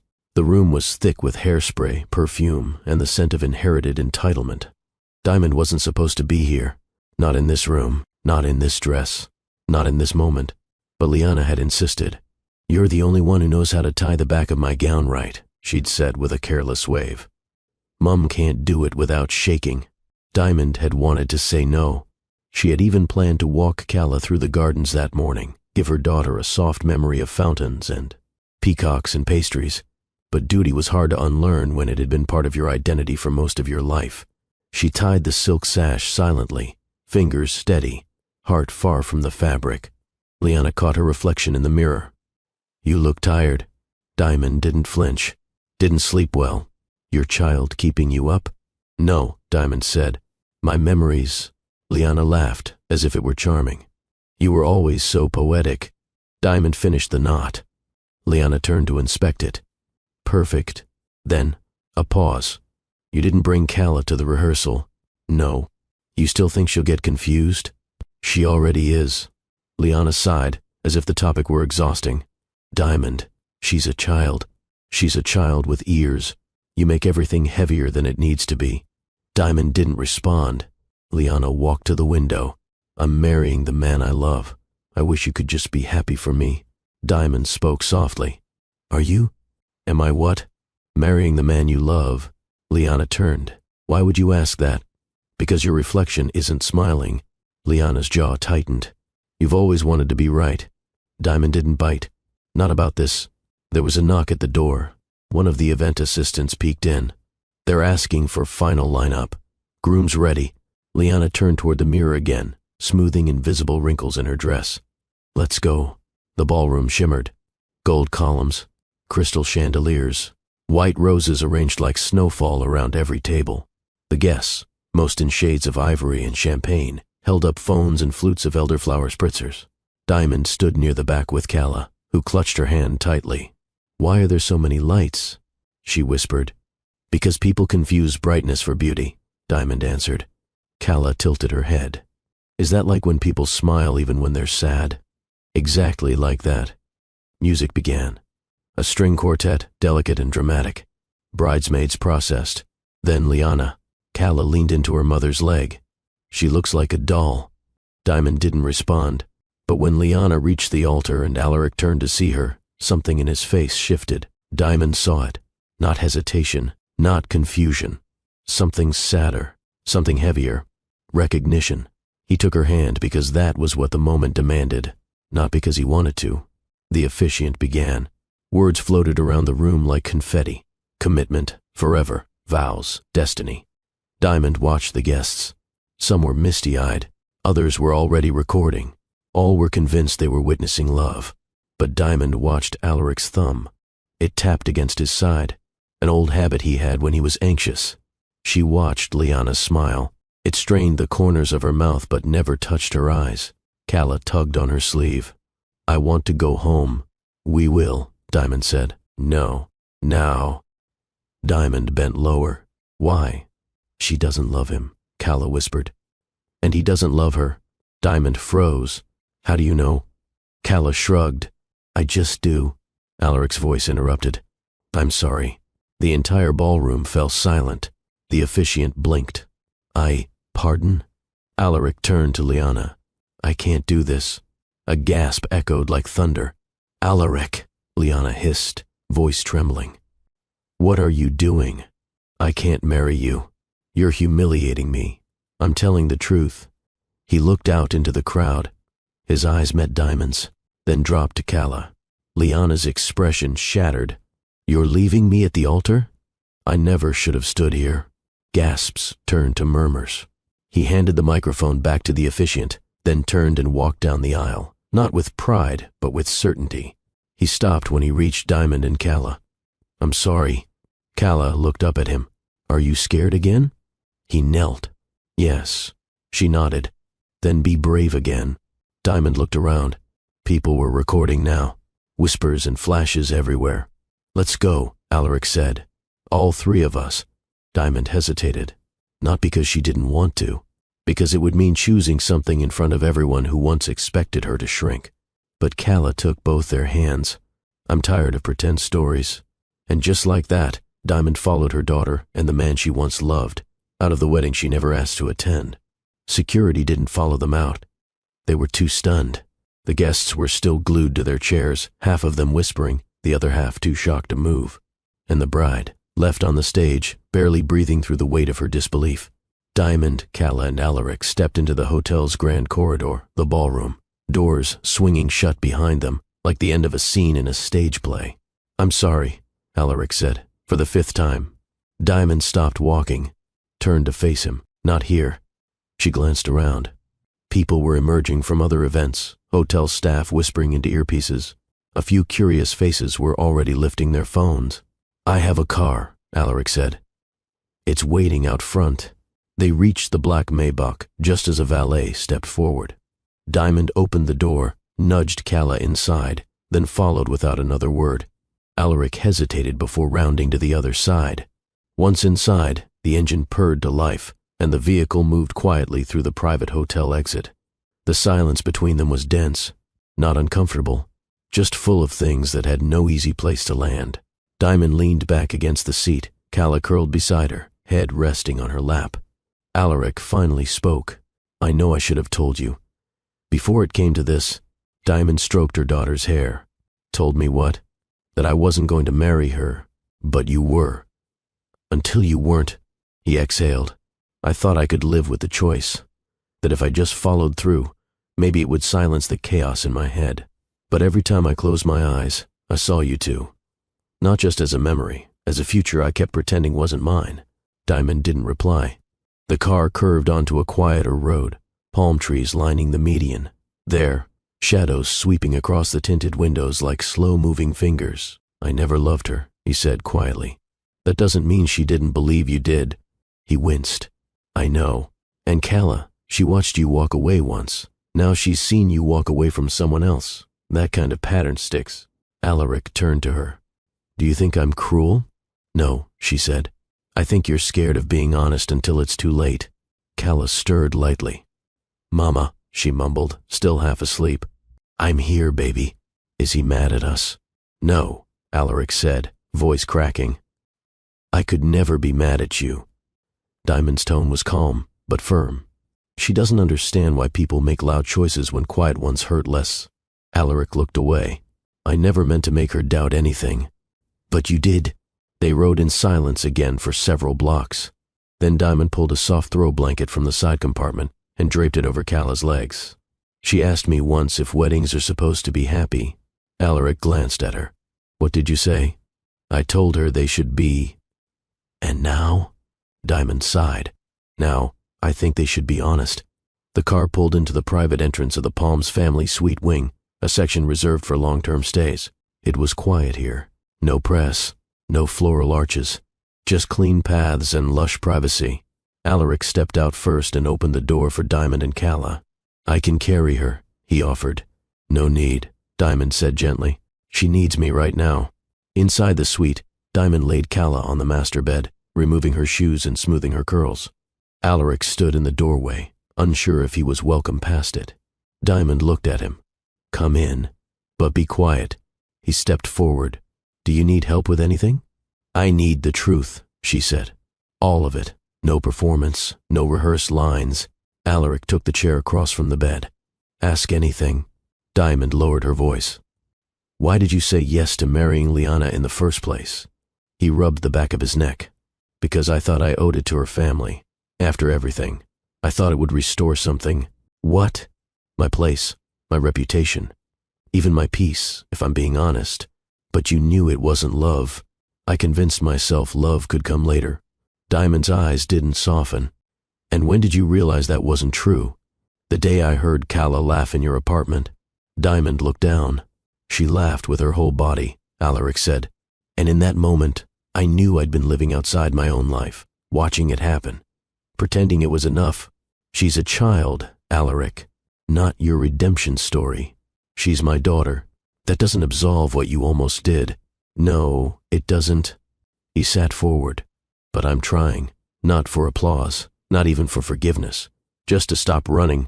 Diamond walked toward the window. The view stretched out across the coastline. The sea shimmered like nothing had changed in the world, even though her heart knew better. "You left me with pieces," she said, "and I glued them together into someone I'm proud of." "I know," he whispered. But if you're going to be in our lives, you don't get to bring the windstorm again. He nodded. Then I'll be still. Until you say otherwise. She turned to face him, and for the first time in years, there was no bitterness in her expression, only boundaries, and something that looked like grace. The ballroom was no longer a celebration. It was a postscript. Liana stood under the crystal chandelier that had been the centerpiece of every photo backdrop, her veil discarded on the floor like a confession. Guests tiptoed around her, unsure whether to offer comfort, privacy, or just disappear. Her mother approached cautiously. "Sweetheart." Liana didn't answer. She kept staring at the aisle, empty now. Alaric's footsteps were long faded, but their imprint was burned into the silence. "I told you," her mother whispered, brushing a trembling hand against her back. "I told you, when he didn't propose sooner, when he didn't move into your place." Liana's shoulders stiffened. "Not now, Mum, but this is exactly." "I said not." The sharpness in her voice cracked the last of her composure. Her knees buckled, and she collapsed onto the nearest chair, bouquet still clenched, fingers whitening around the stems. "What did I do wrong?" she whispered, voice breaking. Across the ballroom, servers collected untouched hors d'oeuvres. The quartet quietly packed up their instruments. Half the guests had already left under the guise of emergencies and other obligations. Her father approached next, trying to put on a brave front, but Liana stopped him with a look. "I don't need fixing. I need space." He nodded and backed away. Liana closed her eyes. She saw herself walking toward him, veil fluttering, smile practiced. She saw his face as he turned, polite, not passionate, gentle, not lit. And then she saw his eyes drift. Past her, toward Diamond. She felt it before she registered it. The truth had always been there, even beneath the layers of planning, even inside the rings he'd custom ordered. A man doesn't pause in his soul when he's about to choose right. He hesitates when he's still haunted by wrong, or something he never stopped wanting. Back at the suite, Calla had finally fallen asleep. Diamond sat beside her, smoothing her brow, heart heavy with too many questions and no safe answers. Alaric was gone. He said he needed to speak to Liana's family, to explain, to own his mess. But she knew what that really meant. He needed to face the weight of what he'd shattered, and she wasn't going to stand beside him as a prop. Diamond walked into the living room and opened the curtains. The Dubai skyline blinked in soft amber lights, a city glittering with too much possibility. She poured a glass of water and sat at the edge of the plush sectional, staring out, but not really seeing. Was love enough? That question had gnawed at her for years. First, when she'd discovered she was pregnant. Then when she'd watched her daughter fall asleep without ever meeting her father. And now, when that very man walked away from a life of polished comfort to reclaim a piece of his past. But love, if that's what it was, had always been tangled with timing. And timing was rarely kind to women like her, who had learned to make peace with silent exits and stitched-up promises. She remembered Liana as a little girl, hiding behind her mother's legs. The same sister who used to beg Diamond to braid her hair and sneak her snacks when the house was quiet.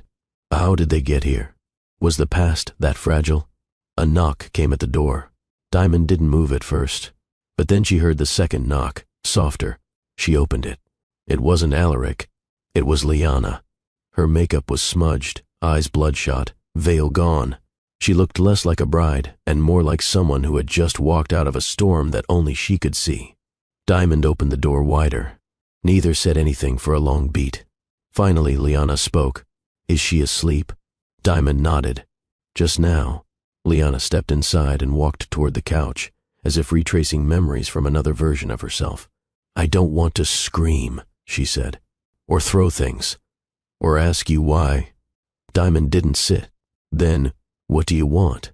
"I want to be angry," Liana whispered, "but I can't. Because the way he looked at you today, that's the way I used to hope he'd look at me." Diamond sat now. "I didn't plan any of this, Liana." "I know," she said, voice hollow. "And that's the worst part. You didn't try, you didn't beg, you just existed. And he still chose you." Diamond felt the ache bloom in her chest. "He didn't choose me. He chose his truth. That's different." Liana looked at her. Same result. They sat in silence for a moment longer. Then Liana added, "Tell her I'm sorry. She doesn't need an apology." "I do," Liana corrected. "I need to say it. Because I thought I could keep love by force, by schedule, by ceremony. But love isn't a script. Diamond stared at her sister. For all their battles, all their distance, this was the first time Liana looked like a woman and not a rival. "I'll tell her," Diamond said gently. Liana stood.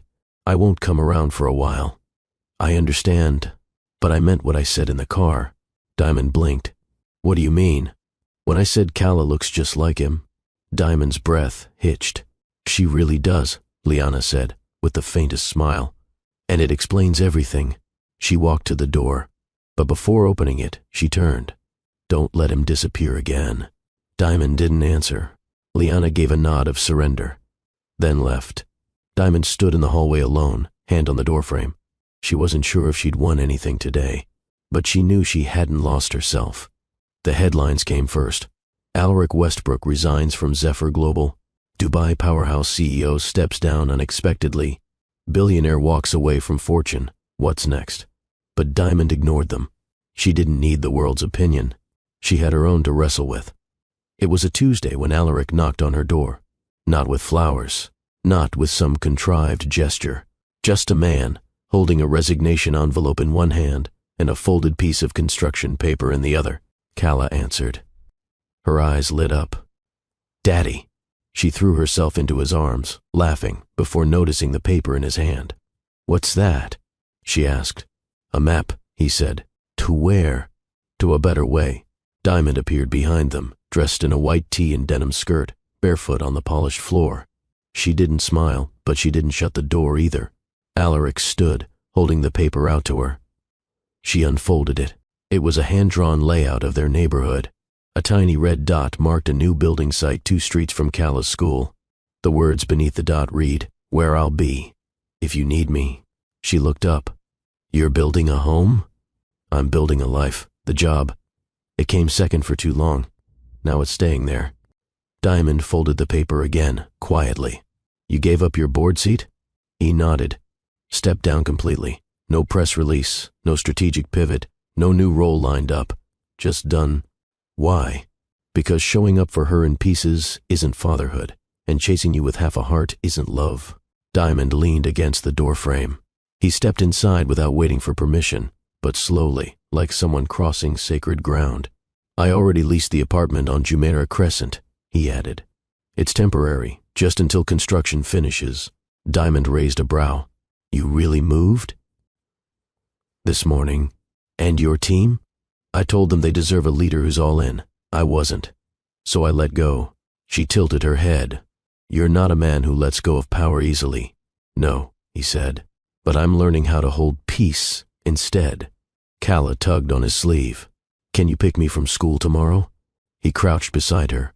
"Only if you promise not to make me sing in front of your classmates again." She giggled. "No promises." Diamond's face softened, just a little. That evening, she watched from her balcony as the sun bled orange across the desert skyline. She hadn't asked him to prove anything. She hadn't demanded sacrifice. She knew how empty it felt when someone gave something up only to make a point.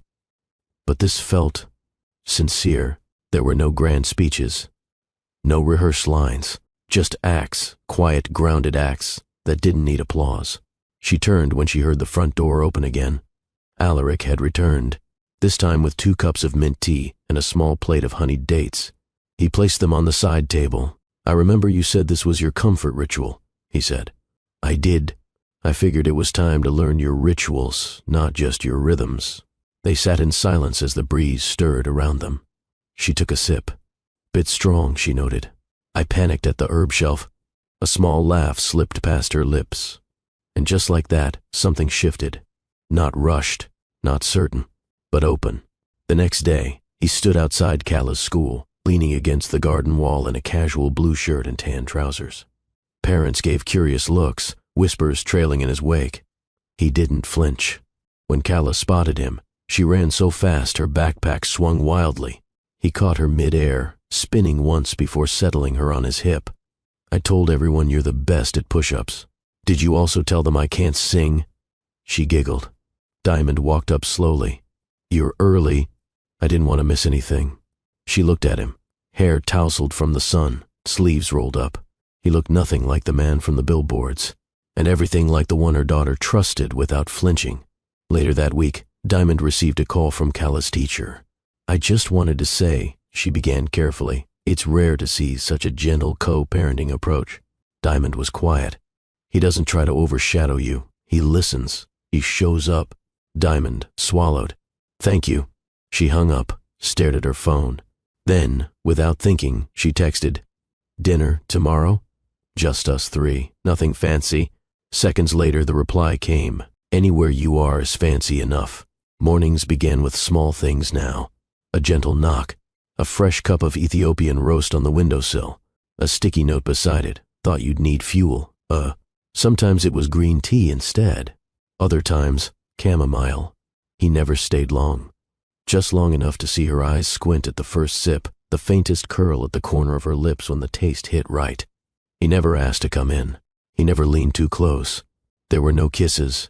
No, what are we now conversations. Just the quiet hum of a man showing up, and the even quieter rhythm of a woman slowly letting him. It became a routine. Wednesday evenings after Cala's ballet, Alaric would meet them by the courtyard bench, always 5 minutes early. Diamond would sit beside him, 2 paper cups between them, and listen as Cala described every pirouette with dramatic flair. He never interrupted, never corrected, only listened. When Diamond spoke, it was often in observations. "The jasmine's blooming early this year. Your watch is still set to New York time. Cala's picking up your eyebrow twitch when she lies." He'd chuckle. "Which one?" "The left." She never said these things to flirt. She said them because noticing was safer than remembering. One Friday evening, she invited him up. Not for dinner, not for anything serious, just to sit on the balcony and watch the city hum beneath the stars. She handed him a glass of water, and he raised it like it was champagne. "To what?" She didn't answer, just tapped her glass to his. They talked about books.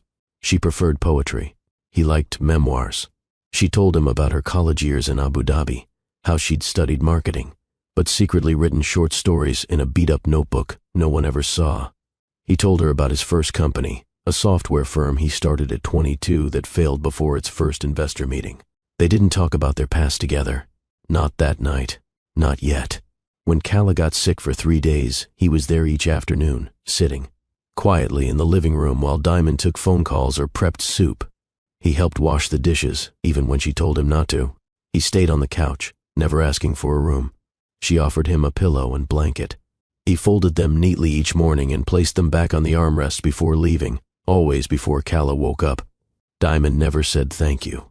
He never asked for one. It was a Tuesday when she finally asked, "Why are you doing this?" Slowly. He looked up from his coffee. "Would you believe me if I said I want to earn what I broke? I don't believe anything easily anymore." "I know." "Then why stay?" He leaned back. "Because I'd rather be near you in patience than far from you in regret." She said nothing.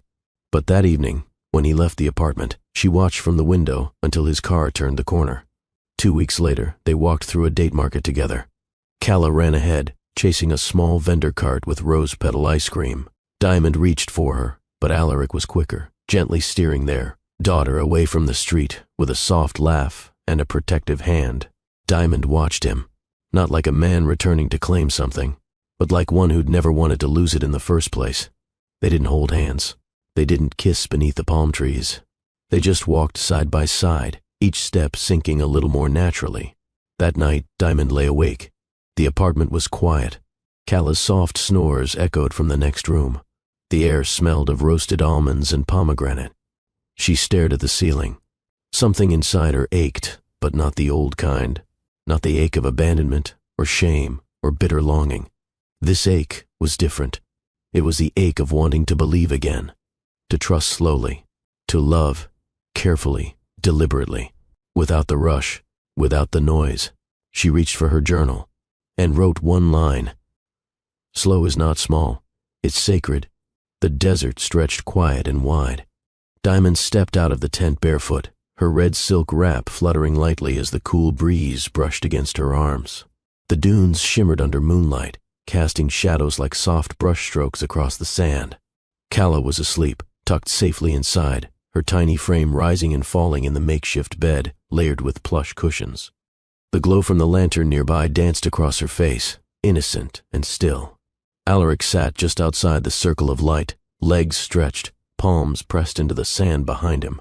His blazer lay folded beside him, shirt sleeves rolled, hair tousled from the wind. He didn't look like the man who used to dominate boardrooms. He looked grounded, like he had come home to something far more real than anything a tower of steel and glass could offer. Diamond joined him without a word.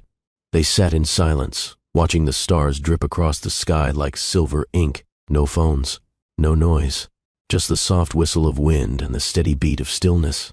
"Do you remember the last time we looked at stars together?" he asked, voice barely above a whisper. Diamond tilted her head, gazing upward. "Abu Dhabi, freshman year. You brought that tattered telescope you borrowed from the astronomy lab." He smiled. "I lied. It wasn't borrowed." "You stole a telescope?" "Only briefly. Returned it the next morning." She laughed. Soft, real. "You pointed to a cluster and told me it was Orion's sister. I knew it wasn't, but you were crying that night, and I thought a made-up constellation might help." It did. They fell quiet again. The stars above them pulsed, not hurried, not desperate, just present, like them. Alaric reached behind him and pulled out something from the canvas bag he'd brought along. A thermos, 2 copper cups. He poured the dark liquid slowly. "Mint tea," he said, "but I followed your proportions this time." She raised a brow. "No cinnamon?" He shook his head. She sipped. The corners of her mouth lifted. "You're learning." He looked at her, his eyes soft, almost reverent. "I'm trying." Their gazes held, and then he spoke, quiet but clear. "I still love you." The words landed in the space between them, not as a question, not as an offering, but as a truth. Unpolished, undressed, unafraid. Diamond didn't respond right away. She took another sip of her tea. The breeze tugged at a few strands of her hair. Her fingers curled into the sand beside her, grounding herself. She turned to him fully, her eyes not just meeting his, but searching through them. "If you do," she said slowly, "then don't rush to fix what time broke." Alaric blinked. "I'm not here to fix. I'm here to build." She nodded once, then leaned back. "I want peace," she said, "not just love. I want a partner who listens before reacting, who chooses stillness when silence is needed. Someone who waits, not because he has to, but because he honors the process." He leaned in a little. "Then let me wait." "No," she replied, shaking her head gently. "Don't let anything. Just be." He studied her for a moment. Then, without hesitation, he pressed his palm into the sand again, leaning back as he had before, mirroring her stillness. A pause passed between them. Then another. She let herself exhale. Much later, Diamond rose quietly and walked a few steps toward the nearest dune.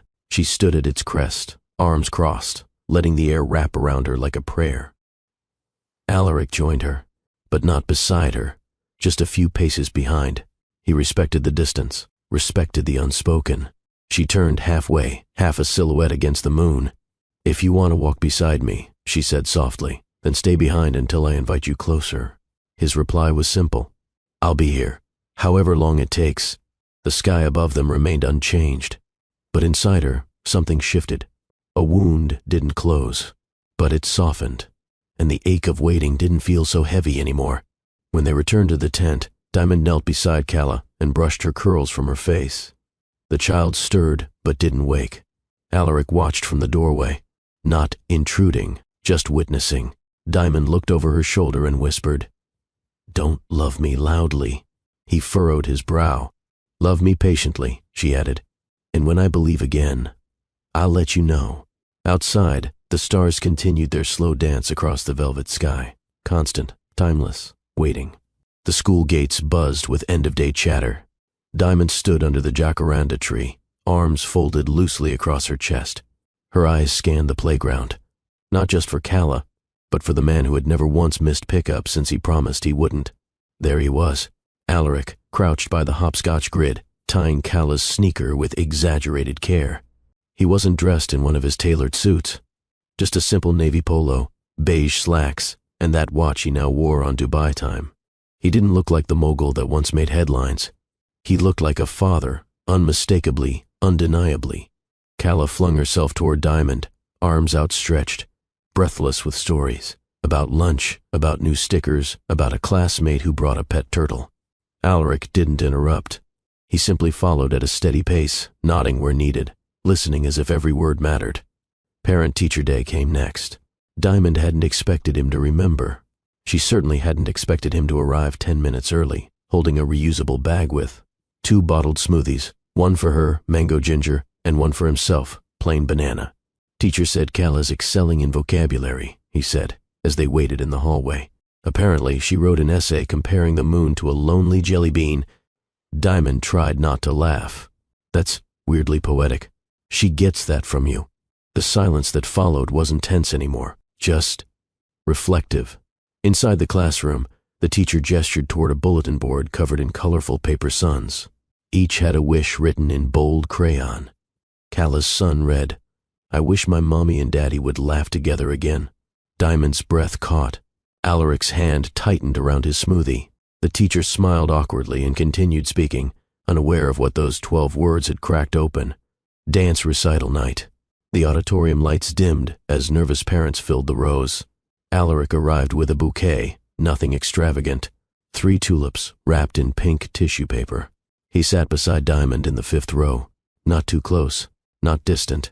They both leaned forward when Cala stepped onto the stage, wearing a lavender leotard and sparkly headband. She spotted them, her smile lighting up like stage bulbs. Her arms moved through the routine with childlike precision, focused, determined, proud. When it ended, the audience clapped politely. But Alaric stood. He clapped louder than anyone else. Diamond didn't stop him. Their CO parenting rhythm found its tempo in everyday things. Text updates, shared calendars, soft exchanges in the hallway of pediatric appointments. There was no performance to it, just quiet consistency. One evening, when Cala forgot her school folder at Diamond's apartment, Alaric showed up, winded from rushing, to deliver it. He didn't knock like a guest anymore. He tapped twice, then opened the door gently, never assuming, never intruding. "Thanks," Diamond said, glancing at the folder. She would have been in tears tomorrow. "I remember how that feels," he replied. 2nd grade. Forgot my volcano project. Thought my life was over. She smiled faintly. "You turned out fine." He looked at her, the kind of look that didn't ask for anything, just expressed gratitude. "You turned out extraordinary." Over time, it wasn't the grand gestures that moved her. It was the unspoken, the way he waited outside the classroom until she arrived before walking in. The way he called Cala's hair the sun's favorite shade. The way he asked Diamond about her short story drafts, but never pushed for more if she didn't offer. Once, at a weekend park gathering for school parents, another father commented on how lucky Alaric was to have such an involved Keo parent. Alaric simply replied, "It's not luck, it's my responsibility, and my honor." Diamond overheard. She didn't say anything then. But that night, she reread Cala's wish on the classroom sun, and she smiled, just a little longer. The trust didn't come back all at once. It came in degrees, like how she stopped locking her phone when he was nearby, like how she let him take Cala to doctor's appointments alone, like how she let his name be spoken freely in the apartment without freezing up or changing the subject. And in turn, he didn't abuse that grace. He didn't fish for memories. He didn't bring up the past unless she did. He just showed up, over and over again. One afternoon, after school, Cala asked if she could visit her friend's home for a sleepover. It was the first time Diamond considered letting her go. They sat together on the couch, Diamond, unsure, and Alaric, supportive. "She's ready," he said gently. "But you don't have to be." Diamond looked at him. He wasn't pressuring, just present. That made her decision easier. "Only if you're the one to drop her off," she said. He nodded, understanding the subtext. She was letting go, of fear, of resentment, of control, but only because she trusted the man standing beside her now, not the one who left years ago. Late one evening, after Cala had been dropped off at the sleepover, Diamond found herself walking into a bookstore she hadn't visited in years. The smell of paper and wood varnish hit her like a soft wave. She wandered the aisles aimlessly until she stumbled upon a shelf labeled Rebuilding and Renewal. She picked up a hardcover titled Things We Learned Twice. Back home, she read the dedication page for the ones who chose to stay, even after the storm. She closed the book and looked out the window. Alaric was not her storm anymore. He was becoming the stillness after it. Diamond hadn't told anyone it was her birthday. She hadn't posted it, hadn't brought it up in conversation, hadn't marked the day on any calendar that didn't belong solely to her. Not because she wanted to avoid it, but because over the years, birthdays had shifted from something anticipated to something simply acknowledged, survived, until now. She arrived at her apartment just after dusk, the keys still swinging between her fingers as she stepped out of the car. Calla had gone to spend the night at her cousin's. Diamond expected silence, maybe leftovers, maybe a few pages of the novel she hadn't finished. But when she entered the building lobby, the concierge stood waiting with a single cream envelope. "For you," he said with a polite nod. There was no name on the front, just a small, hand-drawn sun in purple crayon. She knew that sun. She opened the envelope and found a folded card. Inside, in Calla's uneven but determined handwriting, "Happy birthday, Mommy. Look up. Love, Calla." She almost didn't get into the elevator. A part of her was wary, of being seen, of being known, of letting the day become more than she'd prepared for. But another part of her, the quieter, hopeful part, pressed the button to the rooftop instead of her floor. When the doors opened, the first thing she noticed wasn't the decorations. It wasn't the soft music coming from a portable speaker in the corner, or the soft flicker of string lights suspended in rows overhead. It was the scent of cardamom and lavender, familiar, comforting. Then she saw the table, just one, small, intimate, set for two. A cake, modest, homemade-looking, sat at the center with two candles shaped like question marks. No age, just presence. Alaric stepped out from behind one of the balcony's stone pillars, his hands in his pockets, unsure if he should smile. He didn't speak first, he just waited. She walked forward slowly. "You knew?" she asked. He nodded. "Calla told me. She said you never make a big deal out of it. So I thought maybe someone should." She looked at the setting, the wooden chairs, the low music, the wrapped gift near her plate, the bouquet of dried flowers, wild eucalyptus, white lavender, and a sprig of rosemary. Her favorite. "You did all this?" He shrugged. "Most of it. Why?" He met her eyes. "Because I remember how you love quiet birthdays, the kind that don't feel performative, just intentional." They sat. He poured her a glass of mango juice, freshly squeezed, not store-bought. She tilted her head, amused. "You remembered. You drank it every morning during the second trimester. Said it helped with nausea." She smiled. "It did." He handed her the small box next to her plate.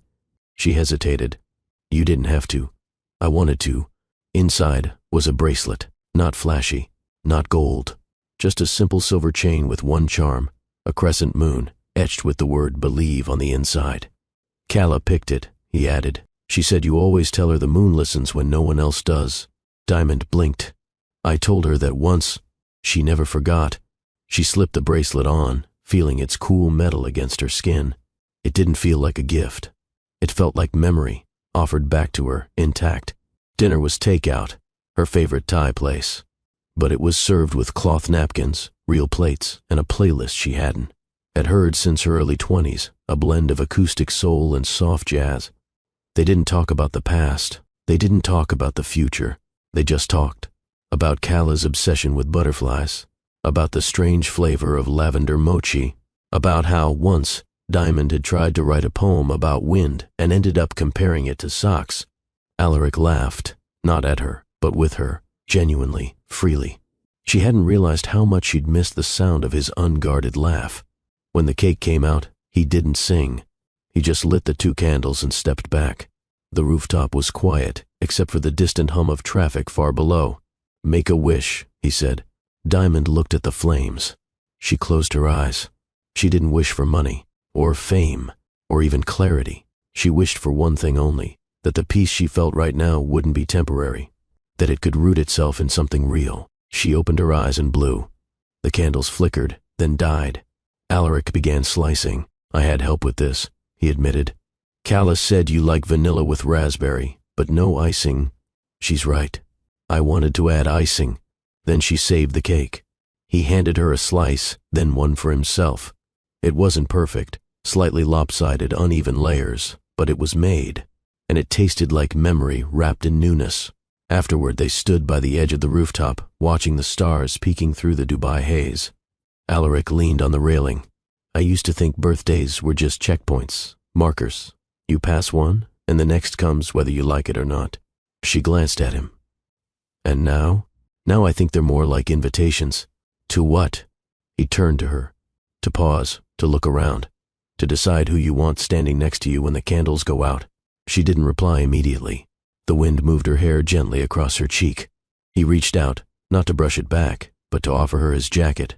She accepted, not because she was cold, but because it felt earned. The night ended without confessions. No dramatic music, no declarations of intent, just a quiet walk down the stairs. He didn't follow her into her apartment. He didn't ask for more. He simply handed her a second envelope before he left. She opened it later, curled on her couch.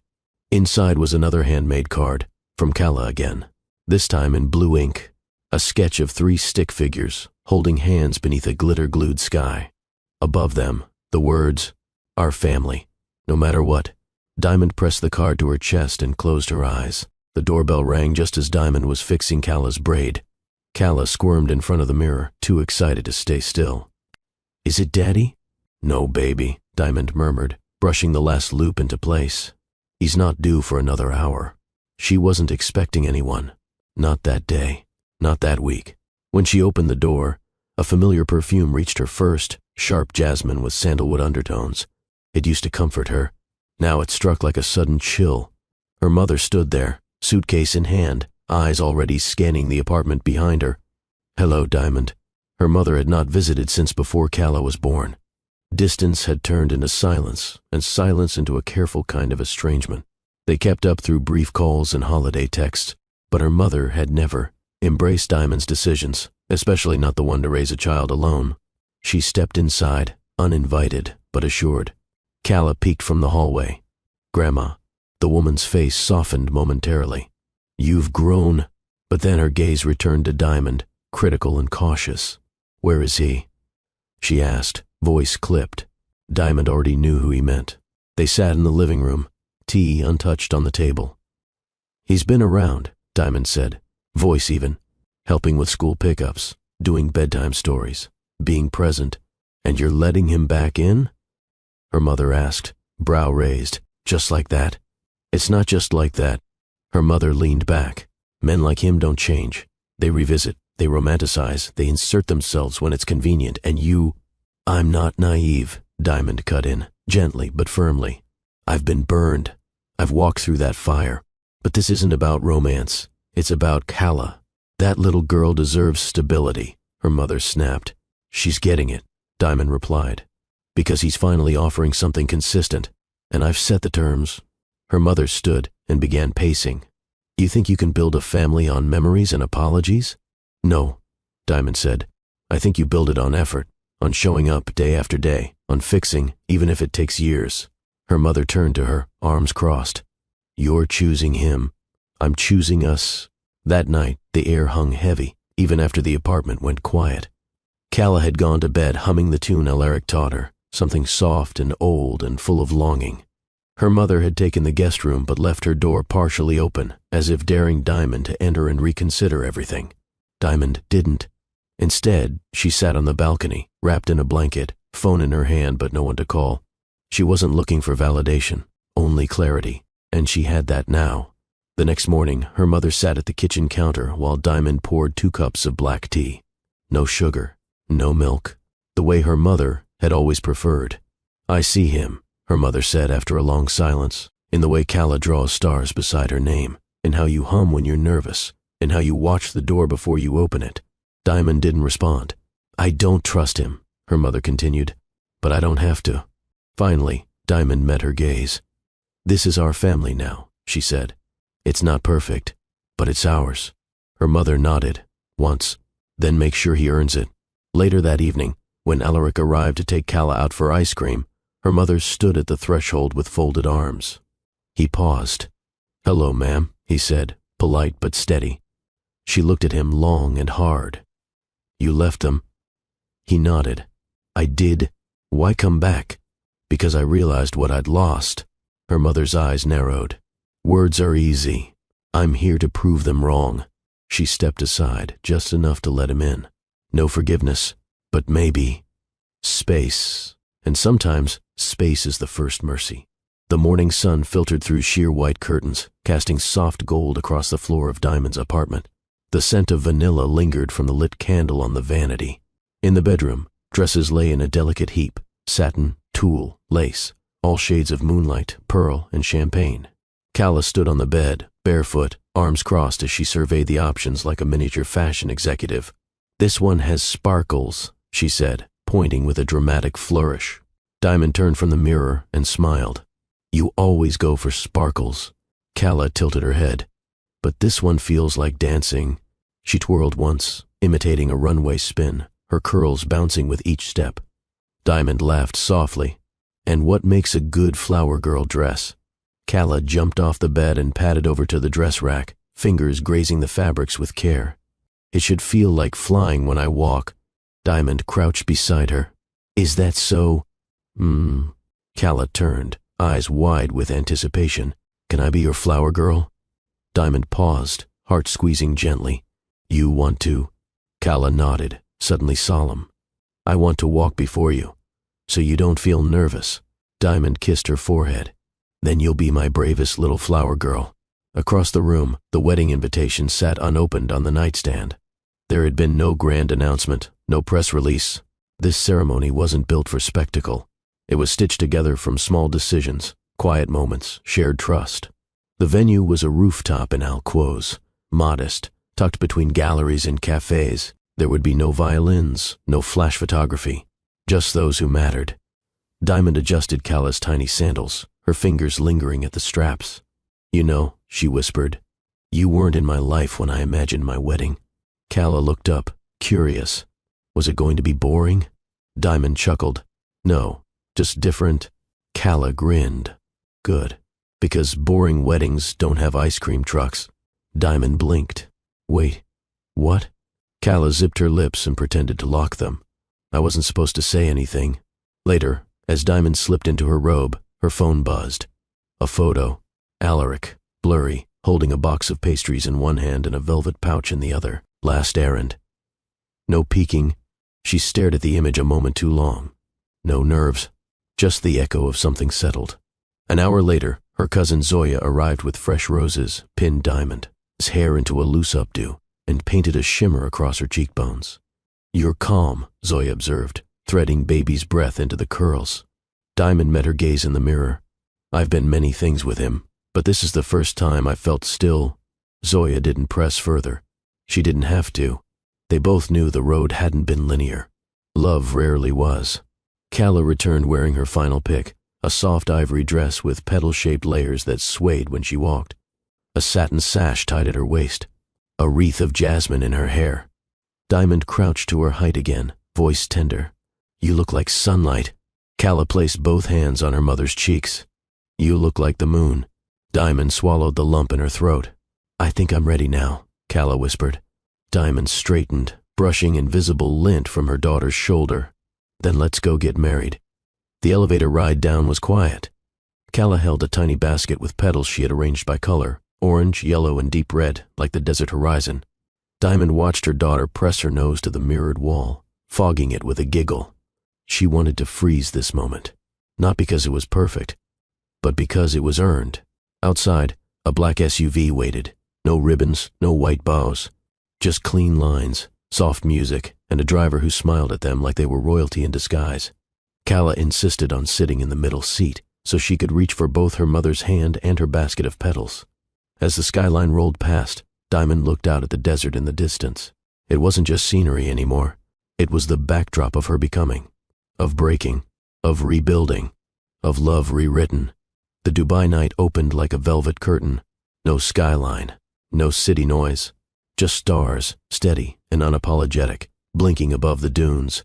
Soft lights hung from a delicate wooden frame, strung between two palm posts staked in the sand.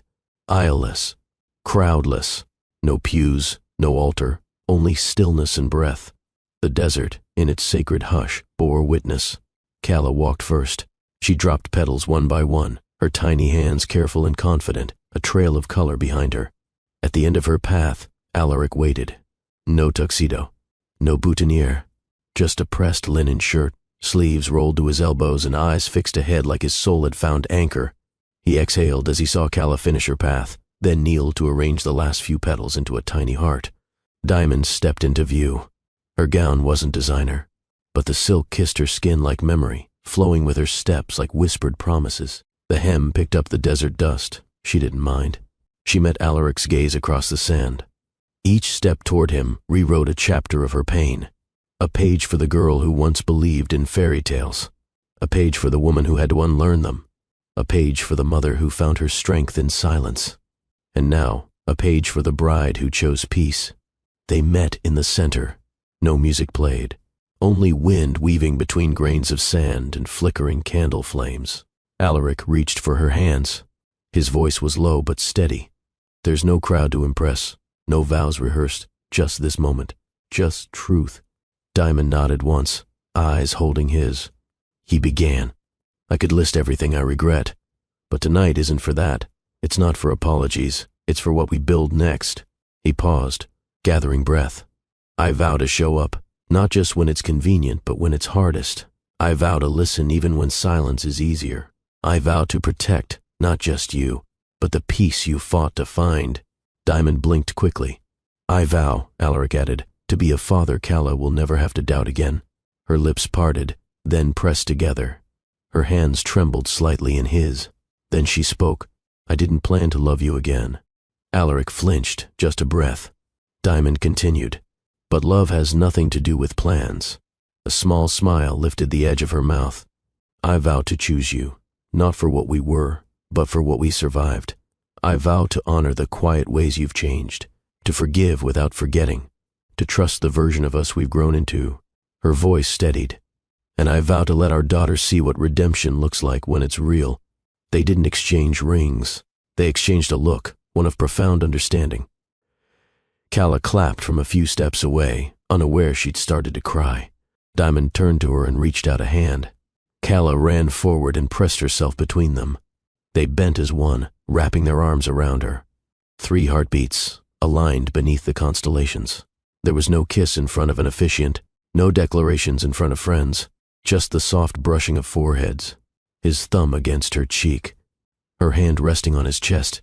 The wind danced across the dunes. Somewhere in the silence, something old fell away, and something new, gentle and unshakable, took root. They didn't celebrate with cake or music.